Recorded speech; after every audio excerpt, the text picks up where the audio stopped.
Austin 316 says I just whipped your ass. Yes! You just made the list! Brock Lesnar. And hello, ladies and gentlemen, my name's Stuart Van. My name is Joshua Plummer. And we're back for our first, well, not our first review of the year, but our first WWE pay-per-view of 2021.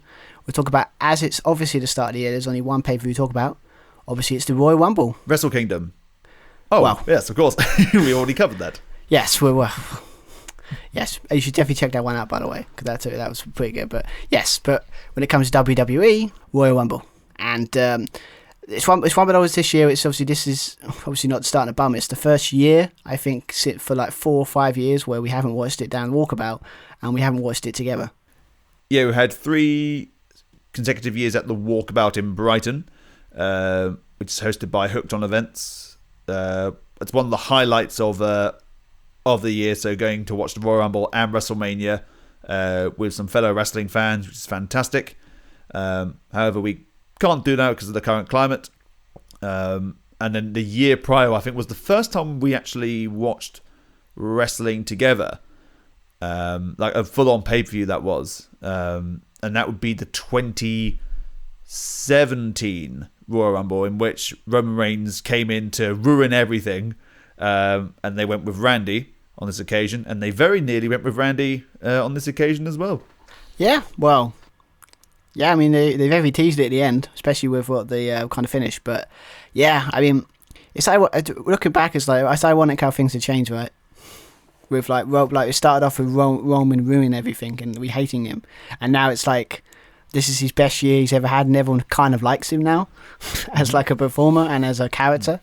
But back then we hated him, like proper, like we're not talking about like, you know, just saying it. We had proper disdain, like proper hatred for this guy.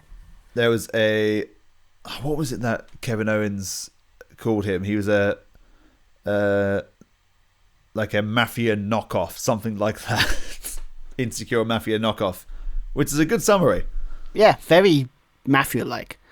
And he does act like a mafia. He runs through fear, so makes sense. But yeah, so this first one we haven't watched it together. That kind of sucked because it's kind of like, as in highlight. You know, we always have like a ritual when we go and watch these things. Now, you know, went down to Brighton, got there early, got some food, got there some drinks, done the quiz, done mildly okay at it. I think the only change is we can do quizzes, just not at the Walkabout, because we've had far too many quizzes over this lockdown. No more quizzes. No, yeah. I can't be doing with quizzes. I mean, how many have I done over, like, you know, like, was it debate stuff? And you probably do quizzes with your mates and all that other stuff. But yeah, it's just no more quizzes. But yeah, so we always do that, and then you have the awesome guy playing some old wrestling themes, and then we find a way to stream the kickoff show because no one wants to watch it. Or one year when we watched it, it wasn't right when we had to watch. Everyone was watching it on their phones at different time delays, so we're all getting different. Like, you know, 1 minute some person might know the result before everybody else, but we're all watching it on our phones on different time delays. It's always kind of funny. But yeah, I think it really hit home. It's just like it's supposed to be the Royal Rumble, and it just felt like any other pay-per-view during this pandemic. In some ways, with watching it at least, anyway. And we had the artificial sound effects. Exactly the same sounds, like say for the surprises and for the final 4, the "This is awesome" chants, like the exact same moment. Like, come on, yeah, you can't. It's either "This is awesome." That's a crowd thing to initiate. You cannot initiate that. It just feels so artificial. It's so annoying. Yeah. It's like when you do they do an NXT, when you watch NXT, they go NXT, but it's like. If it feels to me, it's like I don't like it, because it's like, and what makes it worse, they acknowledge it. It's like, oh, the fans are really into this, mate. It's like, no, there are no fans there, mate. No. You're making them up. They're not there. It sucks, but they're not there. But yeah, but to be fair, it's like watching. It's the way it is now. So it's like, at first it was sucky because obviously it all started WrestleMania last year, but you get used to it. So yeah, but I get. So yeah, so obviously it's the first one we had to watch by ourselves. like for the first round in a while, so that kind of sucks. Just means next year's is going to be epic then. Hopefully. Yeah. If we're allowed to have a Royal Rumble next year. Oh, please. I can't. 1 year's enough too, but then okay, but positive. We've got a whole year. Hopefully get this all sorted, so fingers crossed. But yeah, so obviously couldn't watch it together, so but yeah, but at least we got some wrestling. At least we got something to watch and enjoy. So yes. So, but the weird thing about this build-up at Royal Rumble is like, it was very. I think someone pointed out. I put like a thing on Twitter about it, asking who do you think's going to win, and like the build-up to it's like it's very open this year. It's very like you didn't know. It was kind of there wasn't any set winners, or like you knew exactly who was going to win. The men's was more open again than the women's. They really pushed hard the Bianca Belair. Well, the last 2 weeks actually on SmackDown, running the obstacle course and then beating Bayley on the Go Home show, really pushing Bianca. On the other side, well, on SmackDown, the same side with the men's, Daniel Bryan, Cesaro had a little bit of a tease as well. On the Raw side, Sheamus, Edge is returning, Orton having one of the best. Well, the last year was one of his best years, I think. Edge returning, as I mentioned. We're hoping that Keith Lee was in with a shot. However, I was shocked and surprised to learn that I think Mia Yim, his girlfriend, wife, I'm not quite sure, tested positive, I believe. So isolating, which is a real shame. Yeah, at least I didn't put my first choice, because Keith Lee was my first choice. If I put that and then found that out, I'd be like, yeah, the old hashtag damage too would definitely be warranted in that case. But and of course we had more predictions, more kind of scares, like please don't do this, please don't. So Brock Lesnar potentially being someone who returns in the Rumble, and the other name as well. And I'm not quite sure whether this had like anything to do with. I believe WrestleVotes tweeted about it, that there was an ending which legitimately scared the life out of them, and it was strongly being considered. And when I saw what match was opening this pay-per-view, I was like, oh no, please don't do that. Unfortunately, they didn't, right? But the fear was, I thought Drew was going to retain. That's what I thought. Either that or Goldberg wins and then Drew's in the Rumble. Drew wins the Rumble again. They just basically repeat last year. Oh, yeah, I mean, I was literally panicking, but it was because it's like, not again. Come on, man. I mean, and obviously and obviously anyway, yeah, we're kind of jumping the gun with that one. we're getting to that in a bit, but yeah, I mean, yeah. So basically, going in, it's just like it's very open Rumble. Not quite sure who was going to win in some ways, and obviously, kind of we were scared of like. Because WWE are stupid enough to put a title on a part-timer just for the shock factor. Because they've done it twice. So, who thinks they wouldn't do it 3 times, right? But, yeah. So, that's where I was going. I got the Goldberg thing. Was like, I was freaking out. I was like, no, you better not. No. Don't do it. Don't do it. No. It's like talking to a dog when it does bad things. Like, no, stop. You can't do it, okay? Bad Bill. No Bill. But, yeah. But again, probably talk too much than we should, but just get in as we do. It's kind of our MO now. But so as if you listen to our Wrestle Kingdom stuff, we're gonna try and use that kind of style, kind of brazing through the stuff that kind of doesn't have a lot to talk about, and then go into the big talking points. Obviously, if you listen to that, it was 2.5 hours, but comparing it, we're doing 2 shows and 12 matches. That's pretty good when you think about it. That's not bad. When I was thinking it'd be 4 hours. So, give me some credit there for my amazing editing skills. But, so obviously we're going to try that. So, hopefully we can get this shorter. But, we're going to, but it was, a lot, got cool things to talk about, really. Let's kick things off with the kickoff. I didn't watch the kickoff, but the main kind of story was what the hell's going on with Charlotte, Ric Flair, and Lacey Evans. Why exactly we know exactly why Lacey Evans has sided with Ric Flair, but why Ric Flair's effectively turned on his daughter. Yeah, it's very awkward. I've got to be honest, and it's very kind of, for me, it just feels like a guy going through a midlife crisis. Like for me, where it's just like some like young kind of beautiful woman kind of takes a track to him and he's kind of gone to his head or something. I don't know. It's slightly different. It's not exactly midlife crisis considering Ric Flair's age. And bear in mind, Ric Flair has, what was that interview he said? He slept with over, tens of thousands of women. It's Ric Flair. It's Ric Flair. It's completely different. He's the nature boy. I know, but that's the vibe I got off it. It just feels like, to be fair, I think it's just more fact that I have no idea where's this going. Obviously, it's probably going to go into a match with Charlotte and Lacey Evans at WrestleMania or before WrestleMania. But yeah. Well, to be fair, it's like a lot of people are going through this match anyway. That Charlotte Flair and Asuka were going to lose the titles anyway because. It doesn't make any sense that Asuka going into WrestleMania or the WrestleMania run with the tag titles. Wouldn't make any real sense, and it kind of devalued them in some ways because she has to defend them twice on a WrestleMania. Is not really what you want, really. I mean, you do that in some like B-list pay-per-views maybe, but you don't do that in like WrestleMania type thing. We do 2 defenses in one night. And even though I'm not really like a fan of Nia Jax specifically, I like Shayna Baszler, what she's done, especially down in NXT. She should have won the championship at WrestleMania last year, but we won't go too much into that. They're starting to get a decent kind of chemistry now. So they're the main threat in the kind of tag division or lack of like tag division is only really them and I guess kind of like 2 teams, but one of the teams only has been like established like for a while, and that's the Riot Squad. So that's probably the safe bet going into WrestleMania. The Riot Squad, getting that big win against Nia Jax and Shayna. Yeah, I mean, but it doesn't make any. It makes sense that I think they did that kind of took the titles off them for that kind of shock factor because the end of the year and stuff.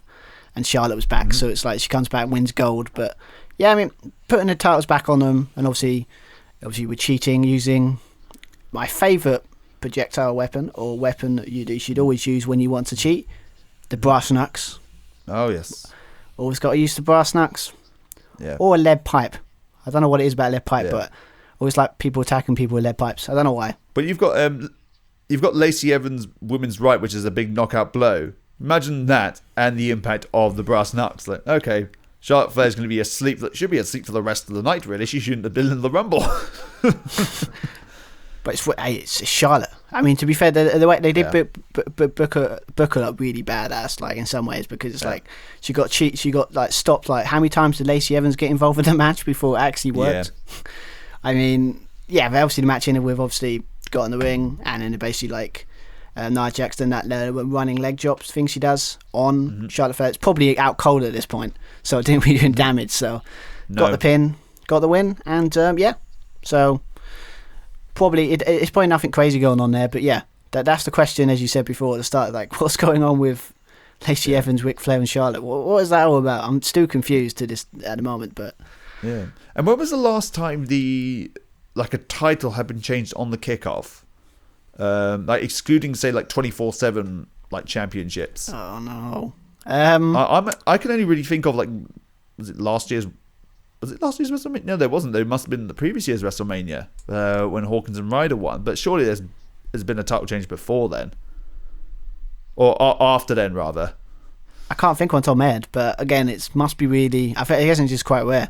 So obviously, I always believe if you're going to do title change, don't do them on the kickoff. But shock factor and all that. But yeah, I mean, but to be fair, it's fine because the sad truth is about the women's tag team division and then tag team titles in general.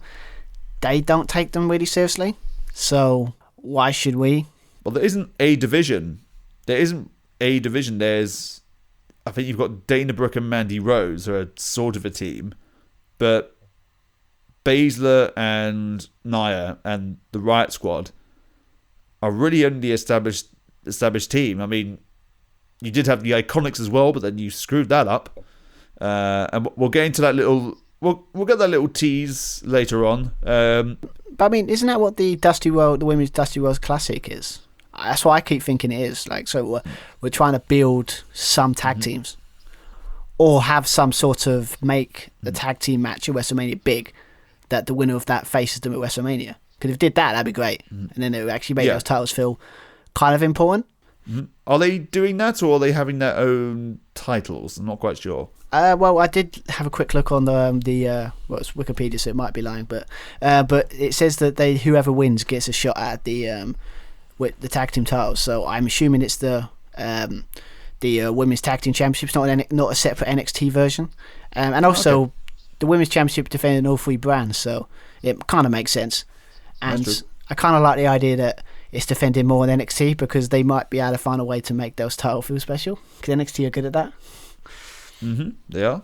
So so I guess that's where they're going. Like they'll probably keep the titles, and then whoever wins the Dusty Rhodes Women's Tag Team Classic will probably challenge at WrestleMania. So, and if he did that, would be interesting, because it'd be interesting to see who actually wins it and what would happen. So, but so they kicked off with that. So, but now we can get into the proper start of the show with. Normally, when we talk about a WWE Championship match kicking off a event, normally outrage would ensue. But yes, in this case, kind of glad they were getting out of the way early.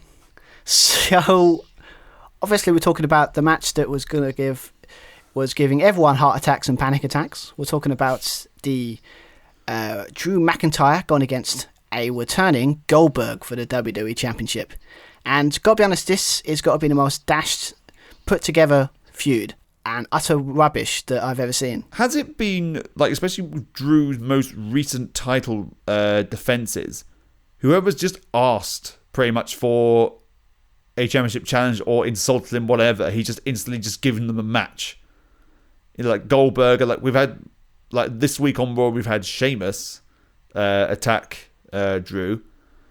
And now has just instantly got a title shot. So it's fairly easy to get a title shot nowadays. All you just got to do is call Drew a name or punch him in the face, and then, you get a title shot. Easy peasy. Well, on Raw it is. SmackDown it isn't. You actually have to earn it. Yeah, well, Roman Reigns won't wrestle you. You'll end up having to fight like Paul Heyman, get distracted, get hit by Jey Uso, get ambushed or whatever, or some kind of shenanigans. But it does have, you still have to kind of earn it, or find a way to get him through other means. But I see what you mean. But the Goldberg thing, what annoyed everyone is just kind of like the story they were trying to go for, that Drew was disrespecting the legends, and Goldberg, coming from the ashes, comes to defend the legends' honour, and kind of coming back saying, well, you don't have any respect and all that stuff. I'm like, please, didn't the legends help him a couple of months ago take out Randy Orton? So if they didn't respect him, why would they help him? It was so put together because apparently Vince didn't think anyone was credible to challenge him at Royal Rumble. It's like, well, whose fault was that, Vince? Exactly. So again, he's done what he tried and tested. True, he goes for the established stars, puts them in a WWE Championship match, and what everyone was freaking out about is they are dumb enough to put the title on Goldberg. They would be. I mean, we didn't think so when he returned against The Fiend at Super Showdown or whenever it was, one of the god-awful Saudi Arabia shows.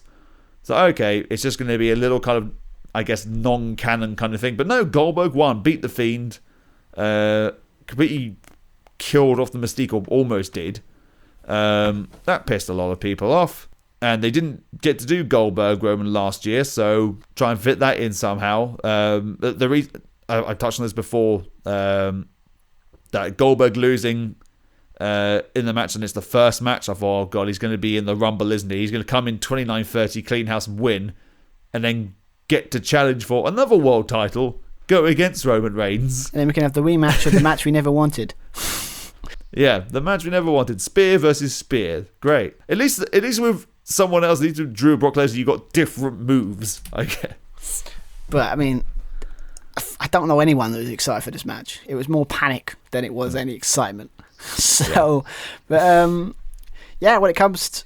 So, it was one of those things that was panicking, but the good thing is about this match in the sense that it was exactly what we thought it would be, and it was basically what all could say Lesnar matches are as well, Goldberg matches are, where it's just basically finish after finish after finish, kick out after kick out, and then eventually one of the finishes gets the win in the end. 2 minutes.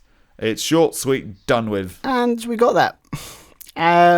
Well, it started off, obviously, it started off basically like, I think Drew was basically like us. It's like, I'm not having this guy come in gave him a Glasgow kiss, headbutted him. I think it was, and then he hit like a, and then it was a headbutt, and then went out there, brought outside, and Goldberg done a spear for the barricade. And it was like, okay, and then basically match hasn't started yet. So, and then after that, it was just like, Claymore kick, kicked out, 2 more spears by Goldberg, Drew kicked out, hit a jack, and then obviously then you hit the jackhammer. That's always scary because I haven't seen him land a good one for a very long time. So it was one of his better ones, but it still looked a bit off. It just about got it. When he was initiating the move, it's like, don't break Drew McIntyre's neck. Please don't do that. My God, the man almost killed Undertaker. He almost killed the dead man. I know, that's a tall feat, that, when you talk about it. But yeah, so it was better, but it's still a bit funky. That makes you think that if the guy can't hit 2 of the best moves he's got, then why is he wrestling? But that's not really the point. Kicked out, and then he was going to go for another spear. Drew got out of the way, hit 1 more Claymore kick. Boom, 1, 2, 3. As you said, 2 minutes, quick match, out of the way. End of the match. Goldberg saying, "You've earned my respect." End of. Done. That'd be. And we avoided the scare, which was great. Although we did get another scare in the following matchup for the SmackDown Women's Championship rematch between Sasha Banks and Carmella, with Reginald by her side, her sommelier. Yes, I mean, again, it's just like, we kind of rematch from when we had it. Was it TLC? Basically, as a matchup, it's very similar. Very kind of similar kind of spots that we're going for. Mixed it up a little bit because obviously when you got Reginald, you can always try interesting stuff. I think they had a bit where I think it was like he was Sasha Banks basically took him off the apron. He was on the floor, and I think Carmella kind of used him as a kind of platform, very Matt and Jeff Hardy with poetry in motion type thing, to try and get some offense, like a clothesline on Sasha Banks outside. That's kind of cool, but yeah, I mean, again, it was just a situation of just it was good like back and forth as you expect from these two. But again, the last match was better, I think. And poor Reginald, man, all we did is catch. I know. It's like he catch Sasha Banks, and then he got a Hurricane Rana for his troubles, and then the ref chucked him out. It's like, he didn't do anything wrong. It's like, he didn't do anything. He caught the lady. Chivalry is dead because of these bullshit decisions. It literally was ridiculous. It's like he done the right thing, and what does he get for it? And the ref is like, out of all the things you've seen in wrestling that people get chucked out for, like out of the arena for, right? Yeah, that's the thing he gets done for. Doing what is right. Carmella was making good points. Like, well, he didn't hit her, didn't cause a distraction, really. He didn't pull her out the ring, didn't distract the referee, none of that. Just caught Sasha. And he got a hooker for his troubles. You know what it was, though? Because he's a good guy. Because you've seen when Sasha goes flying outside the ring, she almost kills herself. So he was thinking, no, not today. I'm going to catch this woman, and I'm going to make sure she's safe. But no, the ref was like, no, got to chuck him out. Shocking officiating.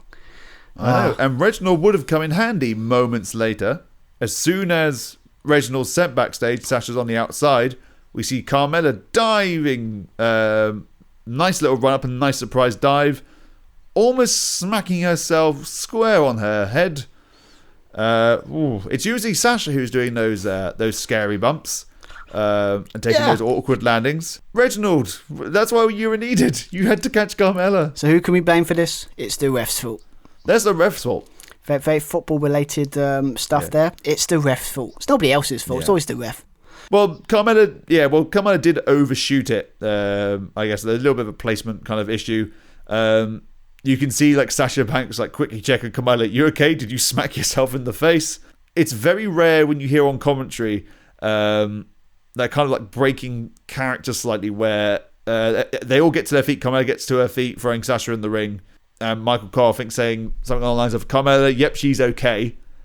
It's like, usually you wouldn't be concerned with a suicide dive at all, but with that landing, there was cause for concern.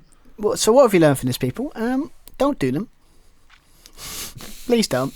I mean, I want one thing in wrestling that I actually do like with my wrestlers is that they don't kill themselves while doing moves. Would be nice. Yeah. So, Carmella, don't do that again. The suicide dive is not meant to be suicidal. You're meant to headbutt your opponent. Don't headbutt the floor, please. That's very scary. Yes, please don't.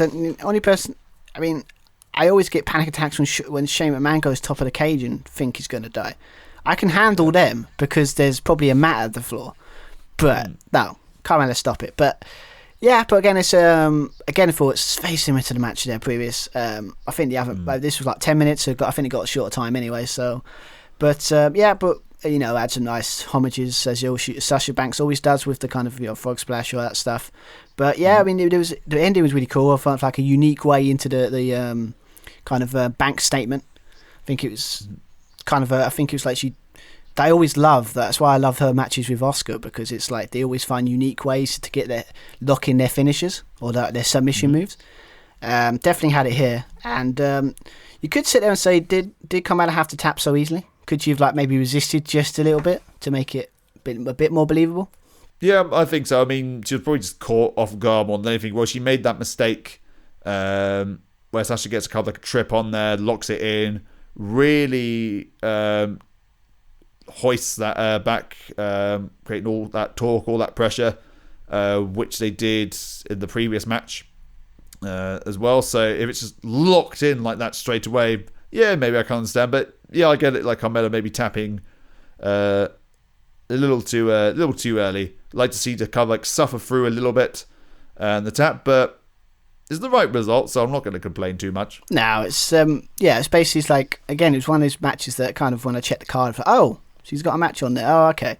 But when it comes to Royal Rumble, it's always a situation where you can kind of have matches like this because it's not really about the titles, it's about the Rumble matches. So, but I mean, obviously Sasha Banks has actually got, was it nearly 100 days as champion, I think now? I think 90 odd. I think she's like good, or 30 or something. Like she's got a good month in that now. So it's probably the longest one she's ever had, probably since NXT. So that's good. But yeah, was it for Carmella though? I mean, the only problem I always have with new characters kind of coming back and then they thrust them right into the title scene is like it can only go down from here. Yeah, exactly. I mean, we've touched on it before. It's not just happening in WWE, it's AEW as well. So Brian Cage, for example, the late great Brody Lee being another example. They've kept them kind of relevant and kept them protected, so they haven't been taking losses. But if you're going straight into a world title picture, your kind of value diminishes like kind of quite a bit, even though you're protected slightly. But still, to get to that main event picture again, it's going to take a while as well. Like back of the line, next opportunity. Who's next? That's why I like a build to a title match instead of like kind of you know she basically got involved because you as you kind of similar to what you were saying about kind of Drew just like asking for title matches, which was fine, which was accepted. But Sasha had the stipulations like, okay, I want to wrestle Reginald first though, so that was quite odd. Yeah, I mean, to be fair, doing a lot of I won't say a lot of that lately. I mean, obviously we got the thing with that Sasha Banks and Reginald, and you got the weird. It's not a match, but it's kind of a like feud between was it Alexa Bliss and Randy Orton, kind of. So obviously it's kind of not between them; it's between the Fiend, but it kind of feels like it is. But yeah, I mean, it seems to be a thing lately. But yeah, so obviously we're going to talk about more who she will face. She's going to be champion, so hopefully she should still have it to WrestleMania. So obviously we're going. It ties in quite nicely to the kind of next match we're going to talk about. Is the obviously it's the first of two obviously Royal Rumble matches. Obviously this year they're going to kick it off with they're going to do the women's first. I think they done the women. Did they do the women's first? Did the women's match finish off last year? I can't remember. The women's match was first last year, and I thought they switched kind of each year, because the year before you had Becky Lynch win the was that the first match? I'm not quite sure actually, but I thought they like switched back and forth, like the women's main eventing and the men's main eventing, women's main eventing, but no, the women's was first last year. Yeah, I think the year when Becky won, I think it was second. Like it was I think it was on before the men's. Because I remember when watching down the pub, it was just when we went to the walkabout. It was just like I remember I've got the Becky stuff before I had the Seth winning it type thing. So, but I mean, I'm just curious because obviously, me personally, if I booked a show, I'd put this on first. Start with a Rumble. I always like the idea of starting with a Rumble and finishing the Rumble. I do. I think I have the same feeling with cage matches when you have like Hell in a Cells. You start with a Hell in a Cell and you finish off with a Hell in a Cell. You shouldn't put them back to back or like No. Seth Rollins won in 2019 in the main event, so the women's match was first that time round. So the last 3 years, the men have gone on last. Okay, cool. But it's just thought a thing I bring up because obviously, but I mean to be fair, when it comes to I would say they're both equally bizarre this year. As we said in the intro, it's just like. You had a rough idea, but you weren't sure. I can't remember the last time I went into a Rumble and gone. I'm pretty sure I know who's going to win it. But in this one, I was there was some surprises there. It was like I was going in. Well, I can't remember the last time I went into a Rumble thinking anyone can win this, or kind of like out of 3 or 4 people. I mean, I can't. I mean, pick your brain. When was the last time you think like you can remember a Rumble like that? For the women's, last year we had. Well, everyone thought Shayna Baszler was the favourite. That was the kind of dead cert, surely. But then Charlotte Flair went on to win it and then challenge Rhea Ripley, who was in the final 2 this year. But I think it was good in the way that Charlotte won, I guess, last year in hindsight, because then at least she's won it and it's done it out the way. So it's not another thing to tick off that she still has to do. So that's done out the way. And then Shayna Baszler still has, both of them do have long careers ahead of them still. And I still think Shayna Baszler can still be one of the top stars, the star of the women's division. Well, I still want that match against Asuka. Yeah. Well, they did it on Raw, didn't they? I think not the same. I mean, no, it's not the same. I think stop giving that match away for free. I know it's like they gave Drew versus Keith away for free. So, and that's a WrestleMania possibly worthy match, main event. Yeah, they did this week on Raw. They did Orton and Edge. I know we had a bit of a screwy finish with Alexa Bliss coming up, but really Orton and Edge, like we had the greatest wrestling match of all time, Backlash. We had the last man standing match, and you just have a match on Raw, really. That's a feud, but then on the flip side, take positive out of that. At least it's not a WrestleMania match, because as much as it's been a good feud, I've kind of lost interest in it. And the way it looks like they're going with that is they're going to go very, like they might do our Firefly Funhouse match between the Fiend and Orton. I think so. Anyway, we're jumping ahead a little bit. Let's stick with the women's match. So as I said before, it's like going into it. I put a lot of talk was Bianca Belair being the favourite going in. A lot of people in our prediction league put it. It was either I put out a poll. It was either that Rhea Ripley, Alexa Bliss maybe, because obviously her character's been quite good lately. Obviously Charlotte's always in there. So, again, Shayna Baszler was my last time we done a recording. I thought I would have liked that, but I think that was too left field. I think that ship, as they said, is sailed, and that's not a WrestleMania punt, because they're going to be a ship. You might get your wish this year with your resting on a ship, but yes, but not Kairi Sane, no. Ah, damn, yeah, but no pirate princesses. We could have Shotzi Blackheart on not a tank but on a cannon. That'd be good fun. Yeah, that could work. On a little cannon. I still think whenever Shotzi comes out with her tank, I still think of Gruber from Hello Hello. Here comes Shotzi in her little tank. Oh, okay. What do you feel when I think of it? It's just like I think it was Austin Theory. I think it was like was it on an NXT thing where it's like she fired her rocket right at him and it hit his balls, and it's like it's like the oldest cheap laugh you ever get. It's seeing someone get kicked in the bollocks, right? And you kind of laugh because it's like you shouldn't laugh because it's like this is so crude, but you can't help it. But you laugh because they deserve it. He deserved it. But again, that's jumping a bit of a gun. But actually, the match itself, in the sense that so going in, before this match, one thing, just quickly go forward in the match, like, were you? I'm guessing you're the same as me. Is not a fan of this kind of announcing who's going to be number 30 or who's going to be the first 1 and 2 before the match. I kind of hate that, and I kind of hate. Isn't the mystery of it, the Royal Rumble should have a mystery of who's going to be in it? For sure, especially entry number 30. 30 is usually the biggest surprise. If they're just giving 30 away, I know they didn't with the women's. At least they had like a match. Like for number 30, but entrance number 1 and number 2, it's a nice. It's meant to be like a nice kind of like surprise as well, because you could see like a dream match from, Raw versus SmackDown or NXT or whatever it may be, or if there's a current rivalry which is still going on, or reigniting an old feud. But on this occasion, they went for Naomi's return. It's a nice welcome return as well. What did you make of the camera angle as well throughout the night? Yeah, the kind of like cinematic kind of video game. I had kind of, it looked a bit like a kind of entrance from like the 2K series. It did have that tin. I give you that. Yeah, I mean, I did notice that. I think it was more on near the end of them. It's kind of like I didn't notice it. Then when it's just like you keep watching, it's like, oh, doesn't that scream look a bit weird? It's a bit strange. I did like it. I think it really worked for the kind of theme of the kind of Royal Rumble is like the kind of this comic book kind of feel they were going for. I think it was fine. It was something different. That's true. I didn't bear that in mind, the comic book theme. Either I thought they'd go more into that because they just used the same logo for the last couple of years. I thought they might have changed it up to fit the theme. Well, I think they did change it a little bit. I think they've just taken the line away. Oh, great. Well done. How can we change it up? Just take the line away. Hey, mate.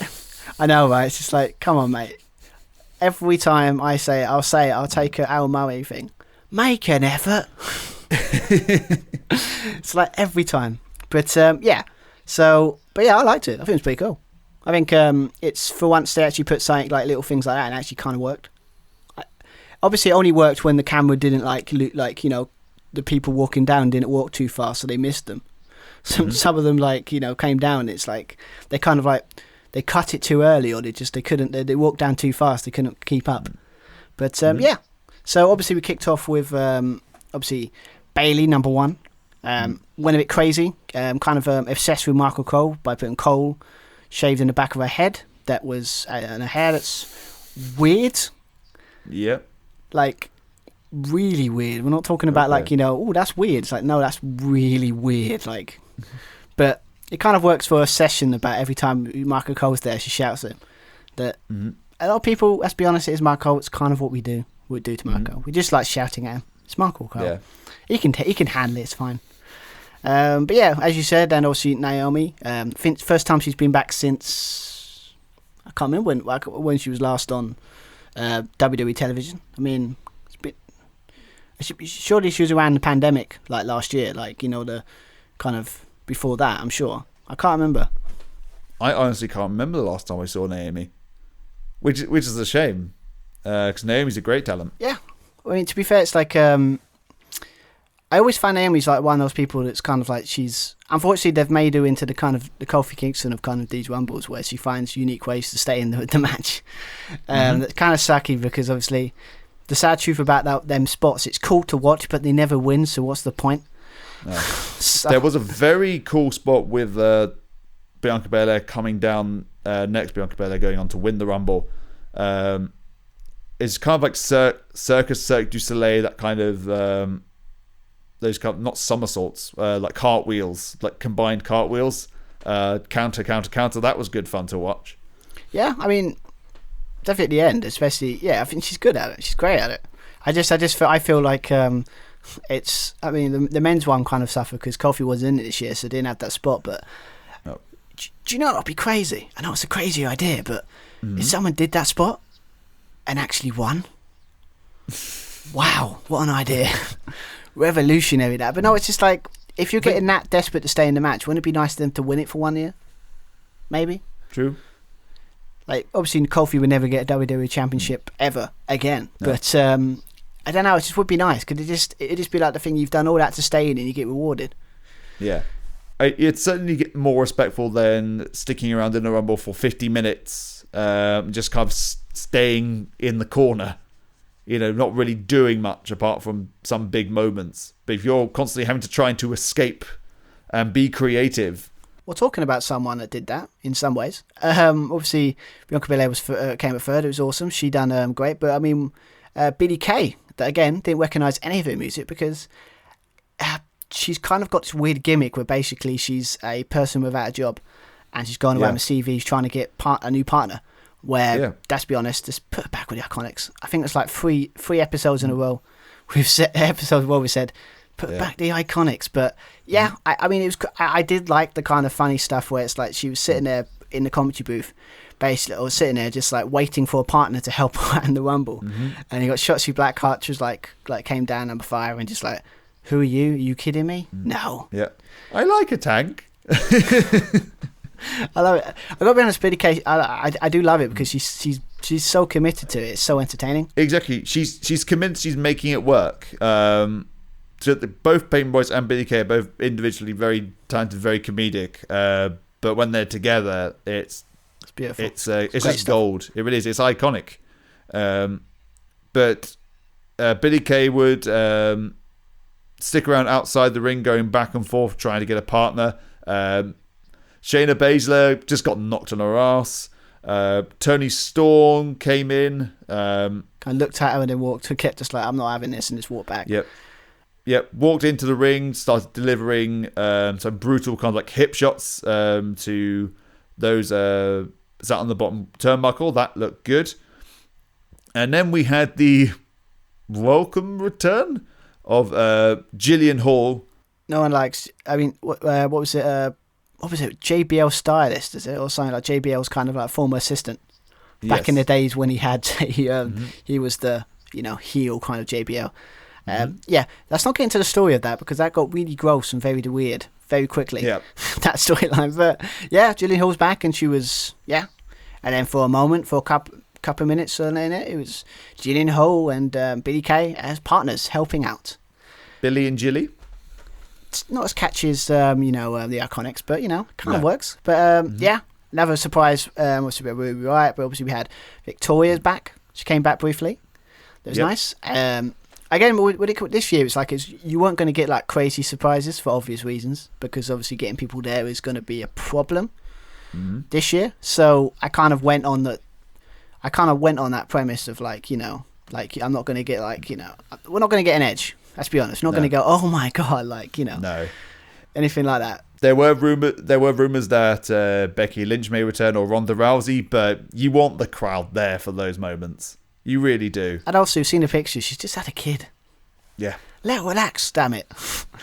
Leave her alone. But yeah, a lot of big names. Obviously, Rhea Ripley. Haven't seen her since the last women's standard match on NXT. They pushed her really well. She was brilliant in this. I think she got I think they said it might be wrong. 7 eliminations during this Rumble. 7 eliminations. Just one shy of the record, which was set by Shayna Baszler. I think the previous Rumble. Shayna Baszler and Bianca Belair share the same elimination stats. They have 8 eliminations or total eliminations in one match. Yeah, I mean, I gotta be honest. Like, it's obvious that who they were trying to push here.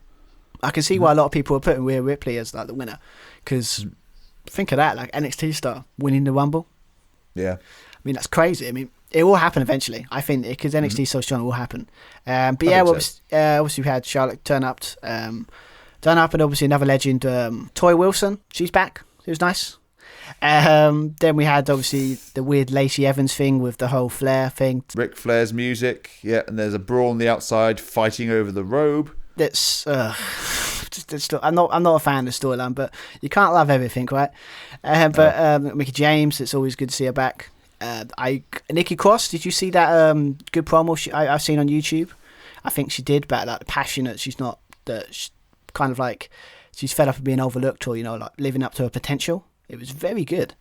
I didn't see that. I'll have a look at it though. I like Nikki Cross. I liked her in NXT, especially when she was batshit crazy. I think if they keep that kind of intensity, like proper, frustration intensity for her, I mean, they've got something there with Nikki Cross. They always have. Could they Could they bring it back? So obviously she's now fallen out with Alexa Bliss. They had their match. Yeah, I mean, maybe they could do a story where that makes her crazy. Exactly. That either turns her crazy or Alexa Bliss manages to like kind of brainwash her, or the Fiend does, hence returning to that crazy persona. Or just do very Jokerish, like for the Dark Knight, where it's like he took the White Knight and brought him down to their level. So maybe it's like with Nikki Cross, they can bring her down to their level, and maybe we can have a story there. Alicia Fox. Forgot her name because I haven't seen her for a while.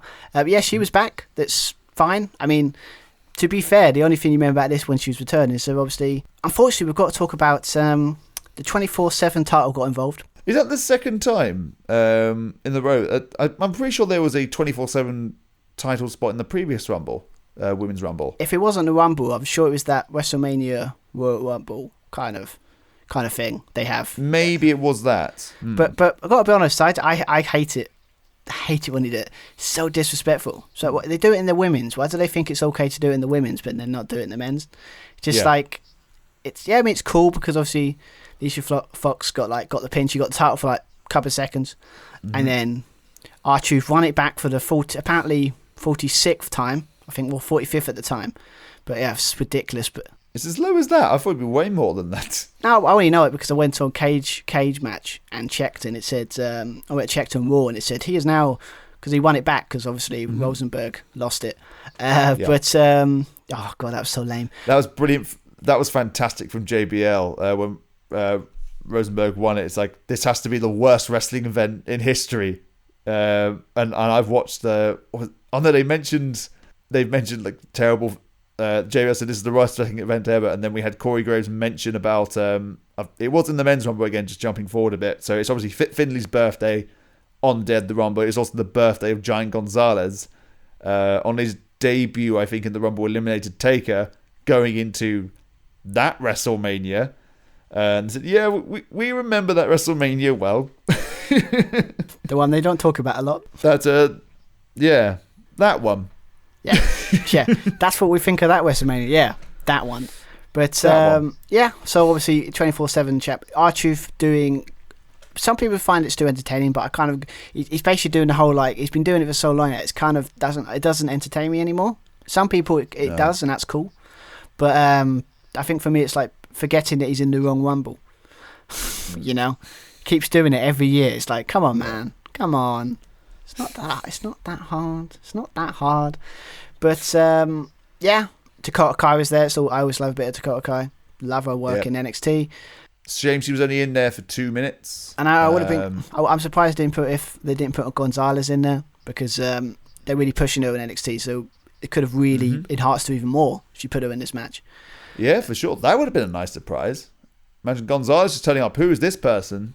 And that's how she gets her title shot. Exactly, especially when you got Tamina in there as well. Could have been like took her out, or maybe like one or two big names. Could have been huge for them, but maybe she doesn't need it. But I don't know why. Yeah, Lana came back as well, because she's been around. She's been ever since that injury angle at TLC. She hasn't been around, so she's back. Kind of got her revenge in some way against Nia Jax. Alexa Bliss. Here's a question for Alexa Bliss. Are you happy? Are you kind of upset that they kind of she was gone before you knew it? It was, well, to us, if I was in everyone else's position in the Rumble, I would have done exactly the same thing. So for I guess realism, even though it's a very surreal storyline, it makes sense. You want to get rid of her before she turns, before all the lights go out.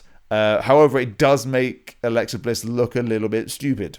You mean you could have had her eliminated and then the lights go out and she costs someone, and that leads to a feud, maybe? Or she could have I'm not going to say hulked up because that's really weird, but gone to a alter ego. She could have tapped in step before she even entered the ring, maybe. It's not that big a deal, but it's just I don't know. It's just they put so much investment in her that I thought she would have had maybe a bit more better showing, maybe at least a couple of minutes at least. But just because obviously they obviously rate her highly when they're putting her in matches high profile, kind of storyline with Randy Orton. So I thought they would have given a bit more time, but maybe it's just one of those things. It was nice, and then got rid of her, and then she could focus on what she was doing. But yeah, Yeah, when I see Ember Moon back, obviously that's awesome. She didn't again NXT doing great work. Nia Jax is Nia Jax. What can you say about Nia Jax more than hasn't been said for the last how many years about Nia Jax? And obviously, as we know, because of number 30, I still kind of don't like it. Surprise, Natalia entering at 30, having a little hug, a little greeting with Lana, and then did Natty turn heel? What, again? Yeah, I also did Natty turn heel in that moment, because you got very aggressive after that moment. Yeah, aren't they supposed to be a team? I don't think they were a team. No, Well, that's they were. That's They're what they not now. were. I think a team like backstage for a little bit before the whole debacle with Lana being put through the announce table as the running gag for each week. Oh, God, that was too terrible. Right? The more I forget about that, like, poor woman, man. It's like, what did she do? What did she do to deserve that? How the way people are going to win? She's getting a push. Why? Because she's resilient. Because she's put him through a table like 11 times. Like, no, that's a burial. But so after that, it was just like everyone was in there. It's what was it? Who was the final four? I can't remember now. It was like we had Charlotte? Was it Charlotte? Was it Shayna Baszler? Shayna Baszler was out with Nia, so it was Natalia, Charlotte, Bianca Belair, and Rhea Ripley were the final four. Well, to be fair, with Charlotte being in there, I was thinking, no, not again. She's basically she was the Roman Reigns of the Rumble. She has to be in the final three. Well, what the question is about Charlotte, here's a question to briefly go into. Is like Charlotte's like obviously there was a thing like I think she criticised someone put an article about her saying that she's earned everything for who she is, kind of thing, and she kind of crapping on her like effort and ability. Yeah. I don't know why we hate her. I mean, I know why we hated her with the Becky Lynch stuff, but I don't know why we hate her. I don't know if it's just like a reaction that we can't seem to shake, and we just like hate her for no reason. She's a very good heel. Yeah, she's a very good heel, and I don't mind her being like in the final four, because she's one of the most protected and most established stars in the business. I mean, if you got the name Flair as well, of course you're going to. But that being said, like Charlotte Flair is very, very good at what she does. Yeah, she definitely earned where she is. That's why I'm kind of thinking, like, is it just a thing like us fans who just because of her name, and it's kind of think, well, she got there because of who she is. Like, oh, she didn't. I think maybe it's just it's being, I guess it's the Roman Reigns situation again, or the John Cena, like constantly being shoved down our throats.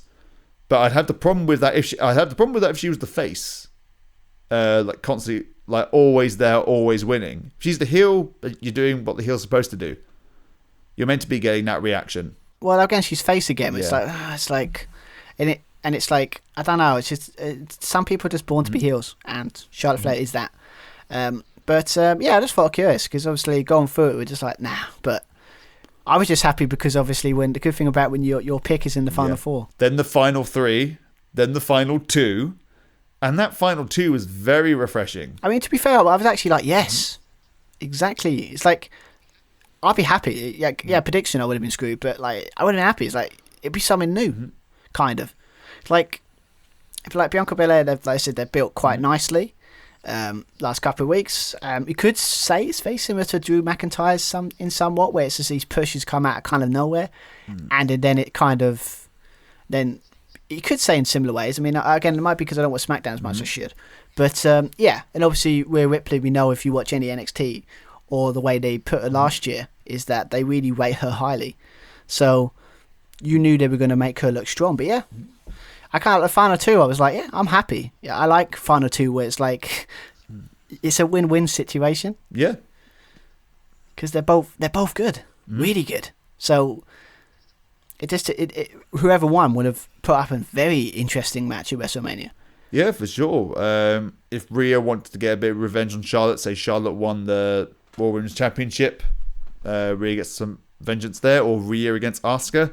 But Bianca Belair went on to win it. But beforehand, we got a nice, I think, a couple minutes of in-ring action. We had like kind of mutual respect there, which was nice, where they were both hanging off the apron, and they slowly just got back into the ring. We also had that bit where technically they had a Big Show Rock moment where Bianca Belair's feet did hit the floor, so technically she lost. But camera angles will not show that. They probably do very similar to what they did with The Rock, where they don't show that angle ever again, where you don't know that there was a bit of a botch in that sense. I think both her feet did hit the floor for that first bit, but again, it's fine because she won it in the end. I was happy. I mean, literally when she won it, when she put Rhea Ripley over the top rope. Maybe it's because it's that football feeling, isn't it? When the person you pick wins, goes all the way, you kind of feel happy. Yeah. So like fist pumping in the air at 2 in the morning. Yes, she won. Yes, so happy. So, but again, it was just obviously we briefly talk about like now she's going to go against Sasha Banks, but like as a whole, like the Rumble really good. I mean, it said it's like an hour. 58 minutes, nearly about an hour. Paced well. I thought it was paced well. Picks were quite nice. Had some interesting moments. I liked the again. Had some stories in there. I mean, we even got a brief Iconics, thing. So that's always happy. But I think. Again, it's another Rumble that maybe it might not blow you away in the sense of like moment after moment after moment, but the right person won, so it's very memorable. They've done what they did. They should use a Rumble and used it to build a new star. And interesting to see what they do with Bianca Belair. What do you think about? Obviously, it's very, very kind of moving. That kind of journey that any kind of superstar that goes on from the bottom, then going to the top and getting that push, winning that Royal Rumble, childhood dream come true, but getting like very, very emotional. So after beating Bayley, and then sobbing her eyes out after winning the Rumble, I think just tone it down a little bit. I know it's like an emotional time, but you're meant to be this kind of badass, I guess. Like, can you imagine if, say, like, Becky's the man, if she just started fucking sobbing? You're like, come on. I have to admit, at first I was like, oh man, like. But then on the flip side, I did read some stuff in it that actually changed my perception, and it's probably the most real promo you're going to get with that kind of moment. I mean, we can sit there and say, oh, don't cry, but mate, I would cry if I won the Rumble. I'll be if I won the Rumble, I'll be like, I couldn't hold myself together. I'll be like, I've won the Rumble. Like, it's awesome. It felt for me, it felt authentic. It felt a bit real. It maybe if you're crying, you'd be like, but no one likes seeing someone cry. So it's always awkward. But I like it. At first, I thought the same, but then I thought to myself, well, it's just me. Well, I mean, maybe the bit where it said, like, I love you, like the mum and dad type thing. But again, it felt real. It felt like an actual genuine, like, with no genericness, no, like generic lines. It felt like a person, if you won the Rumble, you would act that way. I probably would be, but hold it back a bit. It's like sobbing your eyes out. She won the Rumble. Let her off. But to be fair though, it sets again. This is what Rumble should do. A winner should win. The person that wins, it makes you go, "Oh, that sets up something interesting." And it does, in the sense that obviously she's a SmackDown superstar. She's going to go against possibly Sasha Banks at WrestleMania. Do you think Sasha's going to turn heel and have that kind of dynamic, or do you think they're just going to go straight down the middle, face versus face? I like the idea of having Sasha Banks heel because obviously it's the best Sasha Banks. But I think it's too soon to she's just turned face a couple of months ago, and then to shift her back. But no, I think it'd be a face versus face. But I think for me, what I'm looking for the most about it, in the sense of just style-wise, they're very similar. I might be wrong, but I think the movesets are very similar. I think they fit. They could fit. They're a good fit for each other. Yeah, they're both great at setting. They throw each other, or they throw themselves around very well. Bianca Belair in that Royal Rumble, like so many close eliminations. Same for Ruby Riott as well. She was fantastic with those near miss eliminations as well. Yeah, I mean, but I don't know. I'm really looking forward to it. It's unique. It's different. And I think their movesets will complement each other brilliantly. That could put up a really good, like, even 15-20 minutes of WrestleMania. Tear the house down, I think. I think it'd be a great match. I'm actually really looking forward to it. I mean, obviously she's got to pick between the Raw and SmackDown. But I think the Sasha one makes more sense because to be fair, a lot of people are sitting there saying Bayley might win. I think that's a 1 or 2 that Bayley. It would make sense if you want that rematch, but it's too. I think it's too soon for that. Yeah, it's too soon. I agree. But and also Bayley's a made star at this point. So did she need the win? No. But Bianca Belair, yeah, awesome. Again, for us, great. We've got predictions right, so that's good. But yeah, it's again exactly what it is. It's what it should be. It's a star maker, and if they don't screw it up, I should really point out, of course, screw it up, then we should could be maybe another breakout women's star. Maybe 2021 is the year of Bianca Belair.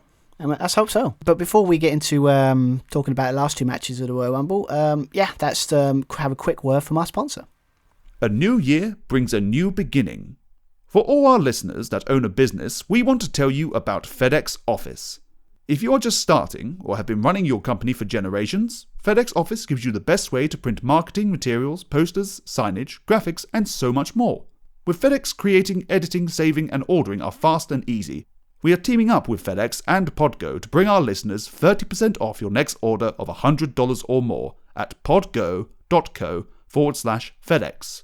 That's podgo.co/FedEx for 30% off your next order. FedEx, the world on time. And yes, we're back. So before, obviously now we've got one of the last title matches of the evening.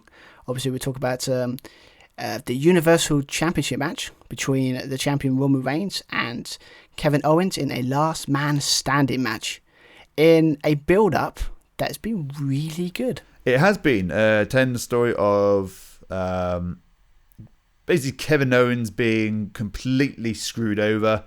Roman Reigns wants to be established as the tribal chief, the head of the table. However, he has to resort to having his cousin interfere in the matches or some kind of shenanigans in order to retain that title. So the TLC match, Kevin Owens is fingertips away from reaching the title, but Jey Uso constantly interferes. Roman Reigns hits a low blow, chokes him out. Cage match, Kevin Owens is handcuffed to the cage and just has to watch as Roman Reigns just taunts and teases and leaves the cage. Owens lying there, you son of a bitch.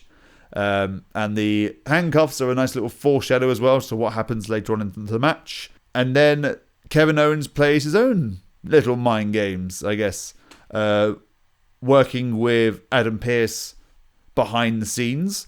A gauntlet match is set up to establish a number 1 contender for the Universal Championship. Adam Pearce, who's pretty much the general manager, even though he's not the general manager. He's basically fulfilling all the duties of a general manager, but just not entitled. It doesn't have the title though, like the title of GM. He does all the work. Not the title. He does. Yeah. He's not a GM. It's put into the gauntlet match. Pinning. Who's he end up pinning? Is it Nakamura he ends up pinning? Well, Nakamura won it, didn't he? And we thought he was going to win it, and then obviously shenanigans. And yeah. Yep. Adam Pearce comes in, believing to set up a bullshit match between Adam Pearce and Roman Reigns at the Royal Rumble. There's a contract signing. Oh, the outcry. Yeah. Oh, the outcry on social media for that one. They were like, "Are you kidding me? We're having Goldberg, Drew, and then we're having."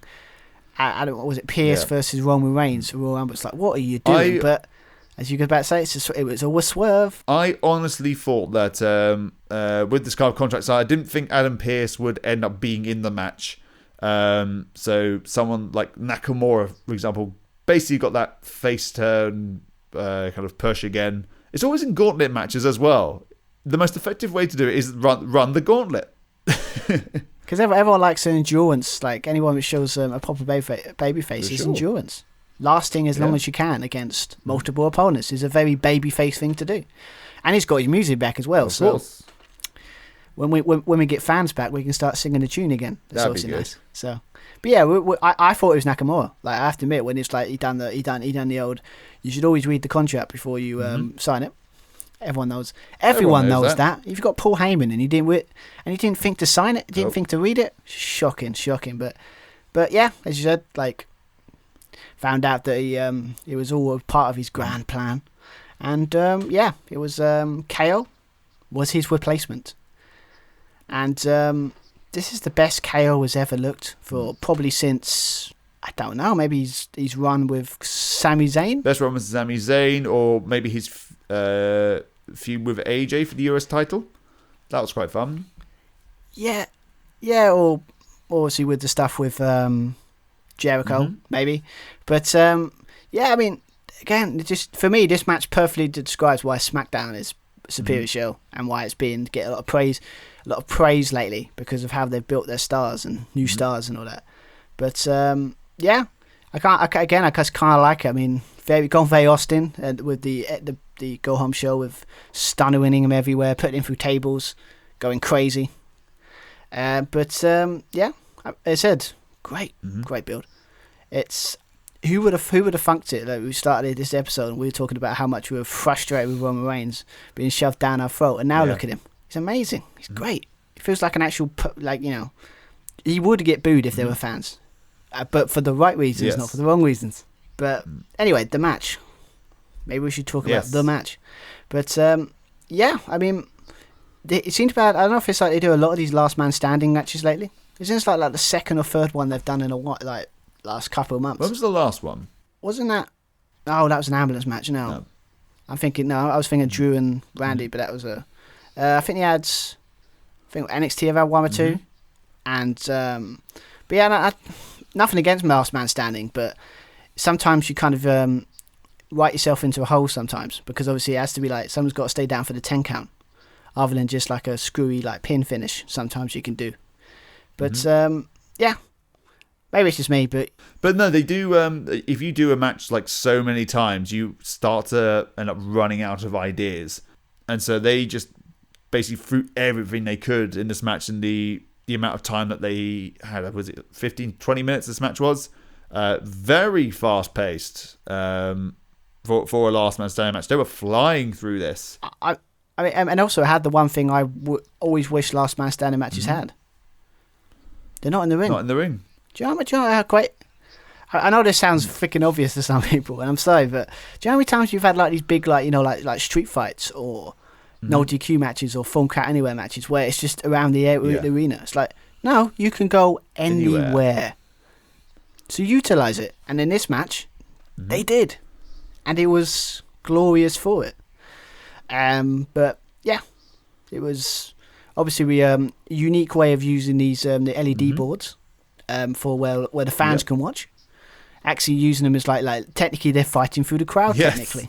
What I would have loved to have seen is, because occasionally they headbutted each other into the wall. So I think Rome did it first, then KO. Because you got the crowd or the audience member on the screen. If you just threw them into the screen, and then if someone just brilliantly was able to react backwards as if they'd been headbutted, that would have been amazing. Opportunity there, but yeah, I mean, to be fair, like there's so much creative stuff they can do that with, like try and get fans getting creative. That I think they, because they're so scared they're going to hijack everything, they don't let them have any freedom. That kind of makes sense, because last time they kind of put pictures and images that shouldn't be appropriate for telly, so I can kind of get it. But yeah, well, obviously with this set up one of the bigger spots of the one of the first big spots of the match, with obviously pushing, was it Roman pushing Kevin Owens off, was it the second stage or like third floor kind of thing of the onto them like tables that, as always with wrestling, I always find funny where they have these random tables that have no purpose, but we all know why they're there. And they're all covered as well, so it looks like something else, but they're clearly tables that serve no purpose being there apart from as padding. Although I'd rather have that than just the concrete floor for you to smack your head on. Well, of course, we're not sadists, mate. I mean, it's like we want these wrestlers to be safe, but no, it can be. Everyone loves a good spot when someone gets pushed off the top of some sort of high space and goes through a table. Come on, it's always a cool spot, always will be, unless it doesn't break, of course, then it sucks. Like the tables in New Japan. But they're hard to break. You've got to throw yourself through those tables. Well, we'll obviously with our Wrestle Kingdom thing, someone did do a very interesting way of breaking that table, but in a comical way. But but it's the big, it's the big, it's the big spot. So obviously, I kind of like the idea, like it kind of set up the next spot really well in some sense, where like Kevin Owens got up and he was like, he was all over the place, kind of going to the back, kind of like, not where he was going, and it was that kind of feeling where he's like, where's Roman? Where's Roman doing? And then like any kind of weird film where like someone thinks they've won, and then all of a sudden they get hit by a car. In this case, they took a very out of AEW's book. Kevin Owens playing the role of Sammy Guevara. But the difference is when Sammy Guevara does it, he basically looks like he jumps into it in some ways. But in this one, they had some plexiglass there, so it just looked like it wasn't as impactful. But it did have the kind of out of nowhere feel that made it really cool. Where it's just you didn't see it coming. Came off camera. Kevin Owens goes straight into the plexiglass, kind of onto the lap of Roman Reigns, driving there. And I was half expecting Roman Reigns to be really sadist and just run Kevin Owens over when he was on the ground. I mean, even he has limits. But yeah, I mean, well, I say that, but yeah. And then obviously Sam just like, again, it's like the backstage area of like, well, I say the backstage, it's basically the actual arena they're in. I thought they were just in like the one place. Like the Thunderdome was in the one place. Has it always been at the Tropicana field? Yeah, I think it's been. I think obviously I'm not 100% knowing what's going on, how they built it, but it does. Again, it just feels like they're kind of like they've just put a dome around it. I know it's called the Thunderdome, and I know it's obvious, but I mean in the sense like it's in the middle, like outside the stadium or somewhere in the stadium. But yeah, I mean, well, to be fair, I haven't seen that kind of out. Gotta be honest though, I mean, they could find a way if they use that space bigger. They can find a way to make that look good. Mm-hmm. So it still has that kind of atmosphere that it's actually a place instead of like a dome. But again, it was just cool to see the area. It's like, oh, okay, this is different. Again, more table spots. We've got Kevin Owens doing a pop-up powerbomb onto the table. That was really cool. And then doing a very Austin type thing with the forklift. I had Mankind kind of vibes. I thought he was going to go down the route of crushing Roman Reigns with the pallet. Yeah, that's what I thought. But I thought he was going to lift him or like lift him up on it, or like lift the table up, or put him on a crate and lift him up, or something like that. I mean, obviously, I don't think anyone's going to do that Austin Triple H thing where he's got a forklift and he trips him up with the in the car. But I just like the way it's like you were thinking he was going to go that far, and it was just really good. Last time I saw anyone use a forklift like that, it was probably Danny Bryan Kane. Stream Rules 2014, where it like basically lifted him up. It wasn't anything creative, but it's the last time I saw anyone use a forklift in that way. So, but again, it wouldn't be kind of WrestleMania without Kevin Owens jumping off some high building or something high. It's very reminiscent of his WrestleMania last year, with the jumping off the top of, I would say, their version of the Titletron, or just basically the roof. Their version of the roof to Seth Rollins. But yeah, it was, again, awesome stuff. Like, done it, we went up high as you can, done the Swanton Bomb. Jeff would be proud. And hit the Swanton Bomb. And again, you were thinking, okay, how is he going to get out of this? But again, no one in a million years thought he was going to lose the title. No. Let's be honest. No one did they? Do you think he was going to lose the title? There was a bit of maybe. So in the TLC match, there was a lot of maybe. What if he does do it? It's like, oh God, he is going to do it. Because he's fingertips away. No one's on screen. Surely he's got it. But that last minute, that perfect timing. We had two bits of that as well in the next segment. So we had the spear through the staging area. Kevin Owens is down. And then learning from Tommaso Ciampa in his last man standing match against Gargano at TakeOver, manages to roll off to a lower platform, so basically rolling onto the floor to his feet at the last possible second. Very, very clever. I gotta be honest, I didn't realise where they were, and then when he did it, it's like that. Oh yeah, that's pretty cool. Like I like that kind of like using his smarts, because he's a clever guy, KO. Only problem is maybe because last time I saw someone speared through an LED light, there were sparks everywhere. So, but maybe just because I'm a sadist there. But I mean, just in the sense that last time we saw something like that, there was sparks and people got burnt. So, but You can't have it. You can't have everything your own way. But yeah, Baszler. But the question was the bit that kind of a lot of people can't talk about this match was kind of the ending. Botched it up a little bit when you think about it. There was yes, with the handcuffs. It's a fantastic idea. When Roman Reigns was down, looks like he can't get up at all. Again, perfect timing as well. How is he going to get out of this? You're expecting Jey Uso to come in, make the save, or something like that, knock Kevin Owens down. But no, Roman Reigns throws the referee into that kind of scaffolding area. So referee smacks himself in the face. He goes down. There's no one to count. Then Paul Heyman comes in with the key to unlock the handcuffs. However, he's still on his knees, as is Kevin Owens. Referee comes in, and for some reason, he was counting, then just stops the count, even though Roman Reigns isn't to his feet. I know, it's just like for me, it's like we all were. It's like, why does he stop counting? Like he should be losing this match right now, but we all know why that was, because basically fucked up. Paul Heyman couldn't get those keys in the handcuffs. Oh, that would have been interesting. That'd be a happy accident. So if they played off that, so it was Paul Heyman's fault that Roman Reigns lost the title. It would have been so early, yeah, for sure. But if you wanted to do Roman and Brock, that's one way of doing it. Yeah, if Brock comes back, of course, won't be for a while. But if they set that up, yeah. But I just love the way they did that thing where it's like they didn't acknowledge it, so like they thought we wouldn't notice.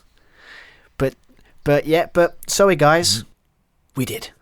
But he gets up and puts the chokehold on Kevin Owens. Kevin Owens is down. I just wrote the note bollocks. There's like he's at least if there's a fuck up, at least fix it. So at least make it a draw.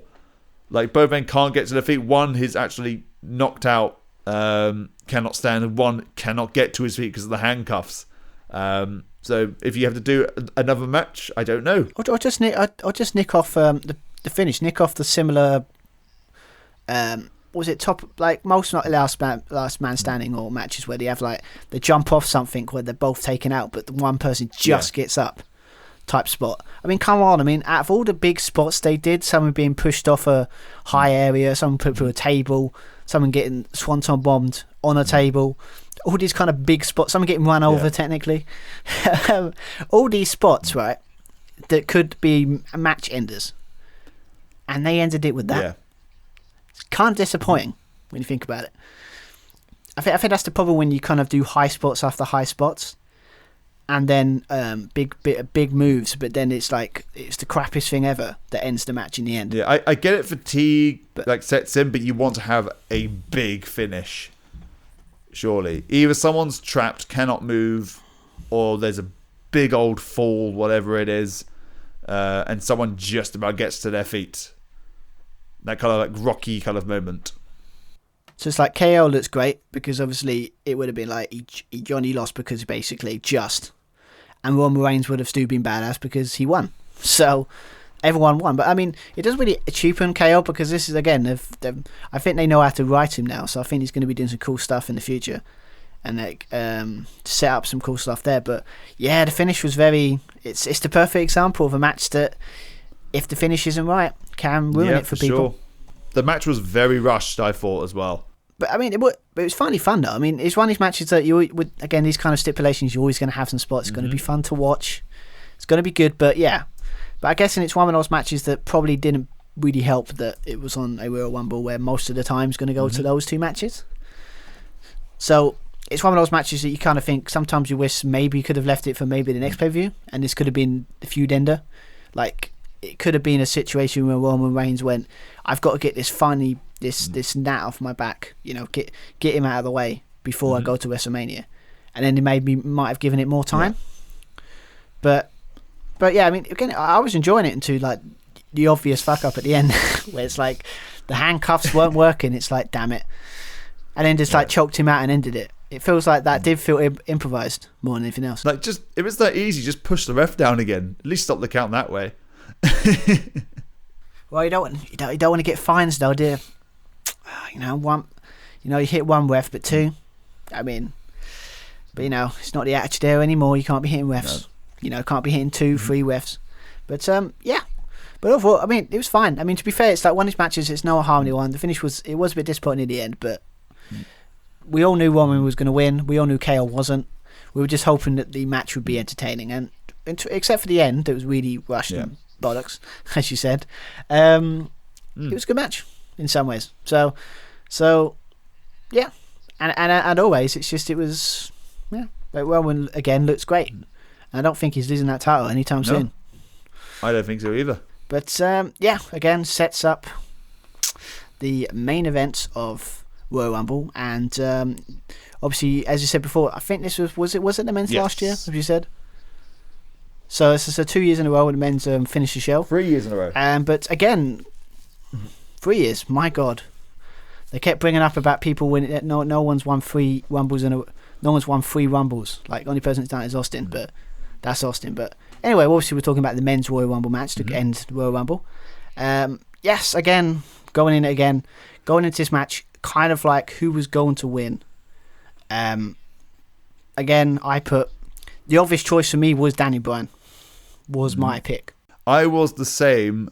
He cut a very good promo on Talking Smack. Talking Smack's a very good show. It's obviously not as good as it used to be when you had Daniel Bryan and Renee Young on the panel.